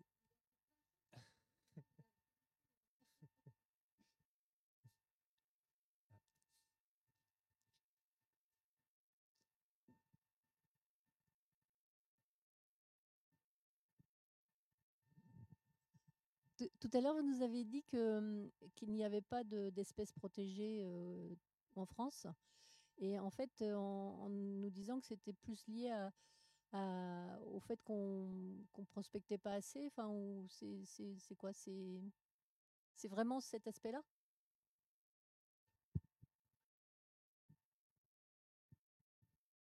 Ah oui. Alors, il n'y a pas que cet aspect-là, mais c'est une des raisons, effectivement, parce que pour protéger des espèces, il faut quand même des connaissances derrière. Il faut avancer des chiffres, il faut avoir une idée de l'évolution de ces populations. Or, effectivement, ce sont des animaux qui ont été peu étudiés. Donc, on n'a pas forcément des suivis dans les mêmes milieux, avec des connaissances très détaillées, quelquefois, de leur habitat. Donc, on a une association française d'arachnologie, on est à peu près 110 membres, avec des gens qui sont un peu partout éparpillés en France. Et quelquefois, quand on fait notre colloque annuel, on discute ensemble. Et certains disent, cette espèce-là, je la trouve dans tel milieu. Elle est vraiment inféodée à ces milieux-là. Et celui du Nord, il dit, ah non, pas du tout. Moi, je la trouve dans d'autres milieux. Donc on n'a même pas, encore une fois, de connaissances quelquefois sur vraiment leur exigence écologique. Donc on a vraiment encore beaucoup à apprendre et de suivi à faire, et quelquefois sur des cycles d'une dizaine d'années pour savoir si vraiment il y a des chutes de population ou pas. Bien évidemment, à dire d'experts, on s'est rendu compte qu'il y avait, comme pour des insectes, comme pour les oiseaux, des chutes de population de certaines espèces. Mais c'est qu'à dire d'experts et on n'a pas les chiffres avancés derrière. Donc une protection, ça ne se fait pas en claquant les doigts, hein. Ça se fait avec un dossier suffisant pour pouvoir se dire « Ok, celle-ci, elle est vraiment en danger ». Donc il y a des espèces qu'on dit assez rares, mais encore une fois, sait-on vraiment où les chercher? Il y a des espèces qu'on disait rares en France. Maintenant, alors des petites espèces, maintenant on a des techniques d'échantillonnage plus développées, en particulier des sortes d'aspirateurs thermiques, qui nous permettent de découvrir tout un tas d'espèces qu'on disait rares et qu'on ne savait pas chercher.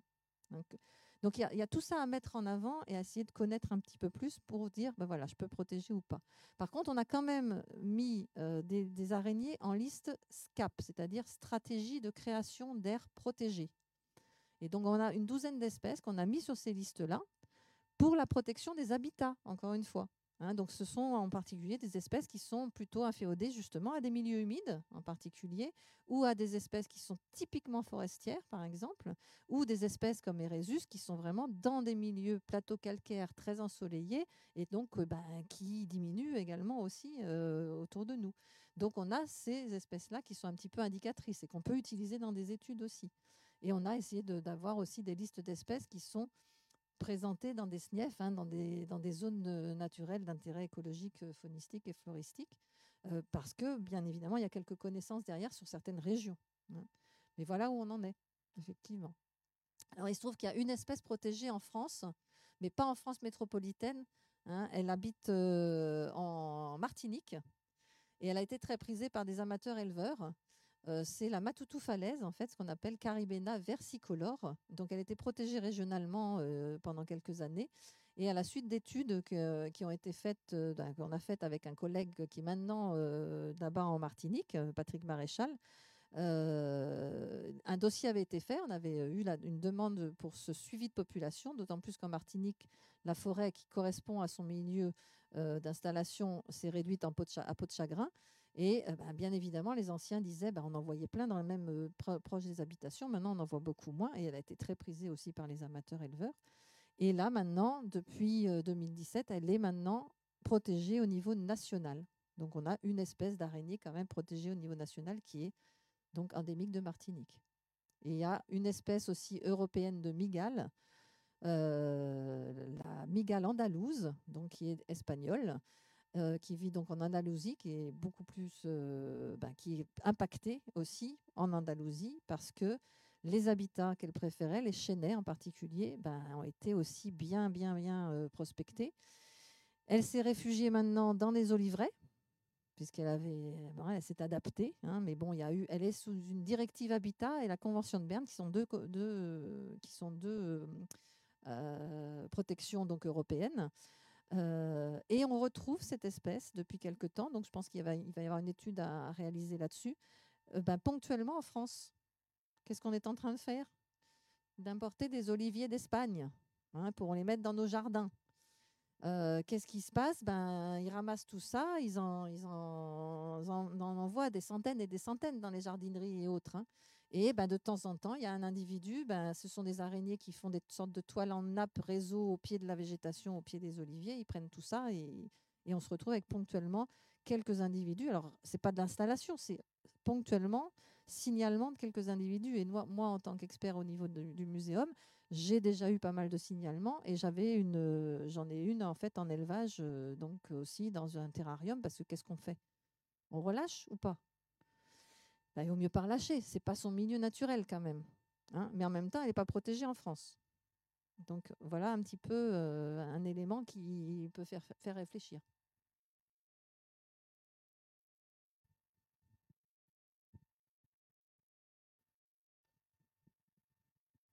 Pour rebondir sur ce que vous venez de dire, il me semble difficile de pouvoir faire attention à une espèce pratiquement invisible.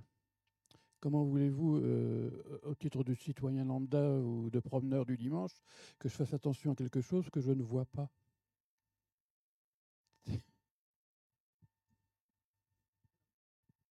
Beaucoup sont petites, mais pour celle que j'évoquais, là, par exemple, la mygale andalouse, elle fait 4 cm. Donc, c'est quand même beaucoup plus gros déjà. Ce n'est pas des gros mammifères, des oiseaux, des gros serpents, etc. Mais c'est quand même une mygale qui a été signalée régulièrement parce qu'on la voit. Elle fait 4 cm, elle est assez sombre, assez noire, donc du coup, on la voit. Pour toutes les autres, en fait, c'est beaucoup plus délicat. Donc, du coup, effectivement, il y a aussi cet aspect-là, c'est-à-dire comment faire. Mais bon, c'est le même cas pour certains insectes. Et on en voit quand même des insectes qui sont protégés là aussi. Alors que c'est beaucoup d'espèces qui sont quand même de petite taille. Il suffit de regarder. Alors, il y a de plus en plus de choses qui se font au niveau des sciences participatives aussi. C'est-à-dire que sachez observer. Et au départ, je vous ai dit, mettez-vous à leur échelle. C'est-à-dire qu'il faut changer son regard complètement et se dire, je vais essayer de regarder des choses qui sont petites, de petite taille, en observant bien, quitte à utiliser quelques petites méthodes d'échantillonnage si vous voulez, mais d'autres que la chasse à vue, donc en fauchant, en battant, etc. Et on peut observer quand même, on peut en voir quand même des araignées. Si vous ouvrez les yeux, quand je fais des animations ou des sorties de terrain avec les enfants ou avec des adultes, des grands enfants, au fur et à mesure, ils se disent « Ah, je ne voyais pas tout ça ». Et au bout d'une heure de prospection et d'animation, ça y est, oh, j'en ai vu une là, j'en ai vu une là, j'en ai vu une là. Donc on change son regard et on peut y arriver, sincèrement.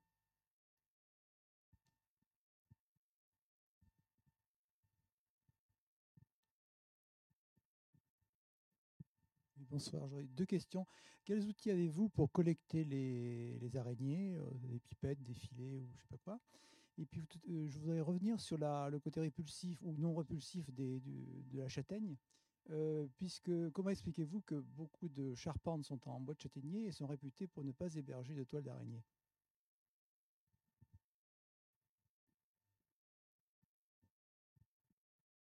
Alors je fais tout de suite pour le châtaignier. Il se trouve que les charpentes en bois de châtaignier, ça évite l'installation d'un certain nombre d'insectes qui n'aiment pas du tout ça, en fait, cette essence. Il y a beaucoup d'insectes qui sont inféodés à des essences particulières. Et il y a effectivement pour les insectes avec des odeurs qui sont vraiment très très marquées, non-installation de certaines bestioles qui aiment bien faire des petits trous, des vrillettes ou des choses comme ça dans les charpentes. Ces insectes-là ne sont pas présents. Par conséquent, beaucoup moins de proies, moins d'araignées. Donc, ce n'est pas l'araignée qui n'aime pas le châtaignier, c'est un certain nombre d'insectes qui n'aiment pas la châtaignée. Donc, il y a moins d'insectes dans l'habitation et donc il y a moins de prédateurs et elle a moins à manger. Donc, c'est une des conséquences. Voilà. Donc, ce n'est pas directement sur l'araignée. Et la première question, c'était au niveau des techniques d'échantillonnage. Donc, technique d'échantillonnage, quand on va faire un inventaire dans une zone, on utilise déjà la chasse à vue quand même. Je vous ai dit, on regarde. Et puis sinon, on a des sortes de filets avec une toile assez épaisse, des filets fauchoirs. Donc, dans toute la végétation herbacée, on peut donner des coups de filet dans cette végétation et récupérer dans ce filet fauchoir. Alors, c'est aussi valable pour des insectes, pour des petits escargots, on récupère pas mal de choses comme ça. On a aussi, alors ça c'est pour toute la strate herbacée, et puis il y a aussi les araignées qui sont plus hauts. Donc bien évidemment, on ne peut pas toujours grimper dans les arbres, ça, on n'a pas toujours cette technique, mais on peut déjà battre des branches qui sont assez hauts sur une nappe de tissu qu'on appelle un parapluie japonais. Et on fait tomber en fait et on secoue les arbres. Ça, on le fait aussi et on retrouve tout un tas de petites araignées qu'on n'avait absolument pas vues puisque c'était pas à notre hauteur et à notre échelle. Quand on fait des études un peu plus poussées, on peut aussi regarder sous les écorces, bien évidemment, sous les pierres, on soulève aussi. On peut mettre des pots dans le sol, donc des pots avec un liquide conservateur, un liquide mouillant. Là, on les tue tout de suite dans ces cas-là. Donc ça aussi, c'est utilisé même pour des insectes. Donc au sol pendant quelques temps. Et puis les araignées errantes, souvent la nuit, si on ne va pas chasser la nuit, tombent dedans et on les récupère et on fait des inventaires aussi et des études de cette façon-là.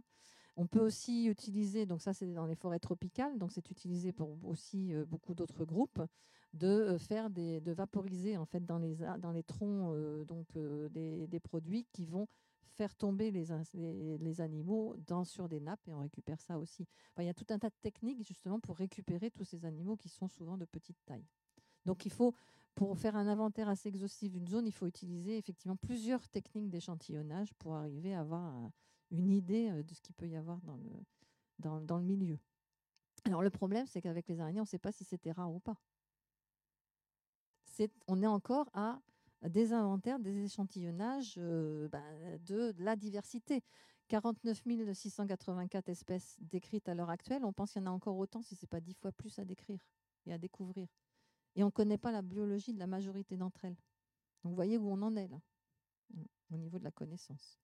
Mais plus ça va, plus il y a des gens qui s'y intéressent et j'espère plus il y aura justement des études et on pourra faire des comparaisons.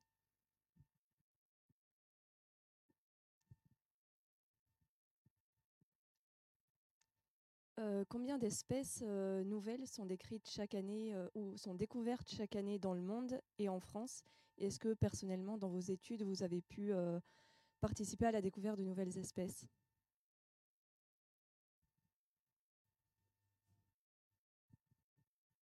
Alors, jusqu'à il y a quelques années, je dirais une vingtaine d'années, on était autour de, ça montait jusqu'à 200 espèces par an dans le monde, d'accord. Là, maintenant, il y a quand même un certain nombre de personnes qui s'y mettent et on est plutôt autour de 600. Donc, chaque année qui sont décrites. Alors, attention, il y en a qui sont nouvelles pour la science, qu'on n'avait jamais trouvées. Et il se trouve que les systématiciens, ceux qui font de la systématique, de la taxonomie, aiment bien aussi quelquefois changer les noms, donc avec des nouveaux critères, de nouveaux caractères. Donc là-dedans, il y a aussi des espèces qui existaient, mais qui ont changé de nom. Donc il y a aussi ce phénomène-là. Et oui, j'ai eu la chance d'aller quand même parfois en mission quand même sur le terrain dans différents pays, mais même en France, on peut trouver des espèces nouvelles. Alors c'est pas au même rythme, mais chaque année on peut trouver au moins une espèce de nouvelle pour la France. Il y a eu une petite mygale de Corse qui a été décrite il n'y a pas longtemps. Il y a eu une petite araignée loup qui a été trouvée il y a quelques années dans des tourbières. Donc on ne prospectait pas forcément ces zones-là facilement. Donc on retrouve en fait régulièrement des araignées nouvelles pour la France. Nouvelles pour la science et quelquefois nouvelles pour la France aussi, parce qu'on ne les avait jamais trouvées et qu'elles avaient été signalées éventuellement dans les pays à côté. Et donc j'ai eu la chance d'aller dans certains pays et effectivement j'ai ramassé un certain nombre d'araignées pour faire les inventaires. Bon, il se trouve que mon pourcentage de recherche a diminué au fur et à mesure des années, il y en a beaucoup qui sont encore en train d'attendre dans des bocaux, et que dans certains pays, oui, je sais que j'ai plein d'espèces nouvelles à décrire dans mes bocaux qui sont en attente. Est-ce que j'aurai le temps de le faire avant ma retraite? Je ne sais pas.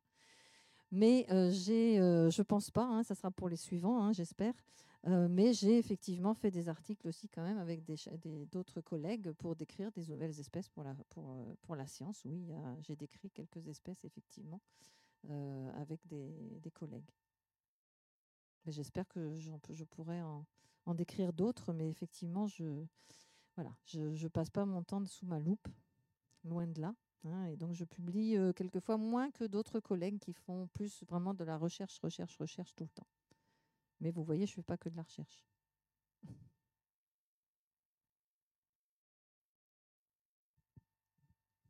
On va prendre une dernière question, s'il en reste.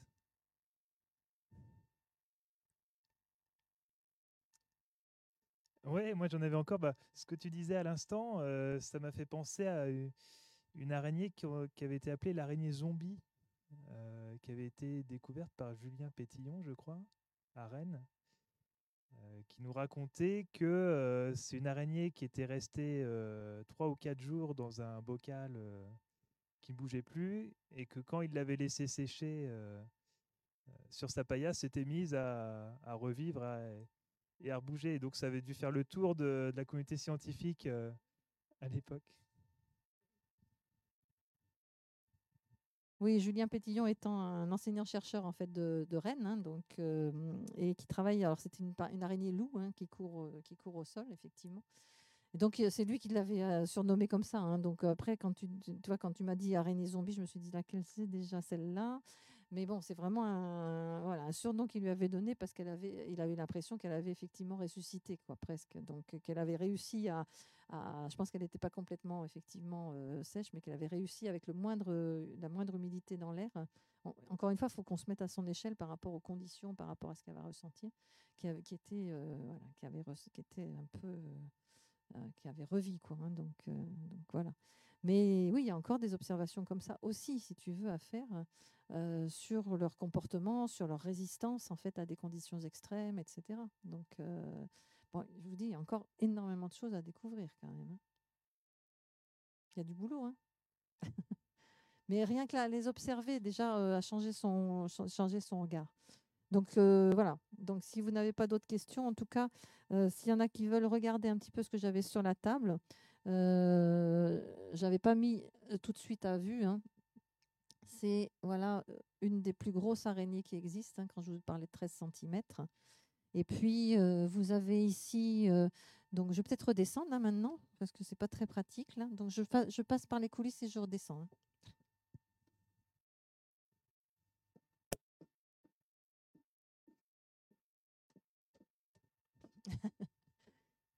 Oui, vas-y.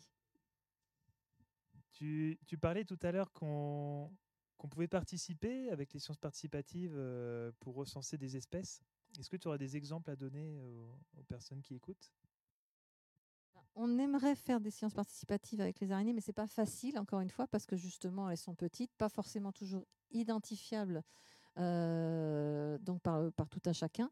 Par contre, on a quand même fait, puisqu'il y avait des observations qui étaient faites avec les people, c'est-à-dire des photos qui sont envoyées hein, donc, par les gens avec des observations sur un temps donné, des insectes butineurs.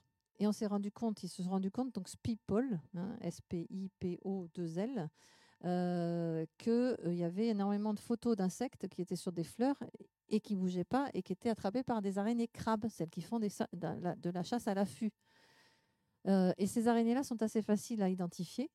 Et donc, du coup, on a fait une petite clé hein, au niveau de ce circuit, hein, donc de Spipol, sur les araignées crabes. Donc, vous pouvez déjà observer dans vos jardins, faire des photos avec le protocole qui est donné sur ces araignées crabes pour signaler leur présence justement dans différents milieux. Après, encore une fois, ce n'est pas encore complètement développé comme d'autres sciences participatives puisqu'il faut arriver à les identifier à vue. Et sur les 1750 espèces de France, il y en a peut-être 10-20% qu'on peut déterminer à vue sans qu'il y ait vraiment un problème d'identification. Beaucoup se ressemblent et on est obligé de les capturer et de les observer sous la loupe pour regarder les organes génitaux pour la majorité d'entre elles. D'où le fait que pour l'instant, hein, ça ne soit pas forcément très développé, mais on veut essayer de mettre en place d'autres éléments pour aller un peu plus loin. Mais il y a au moins ces clés pour les araignées crabes. Voilà.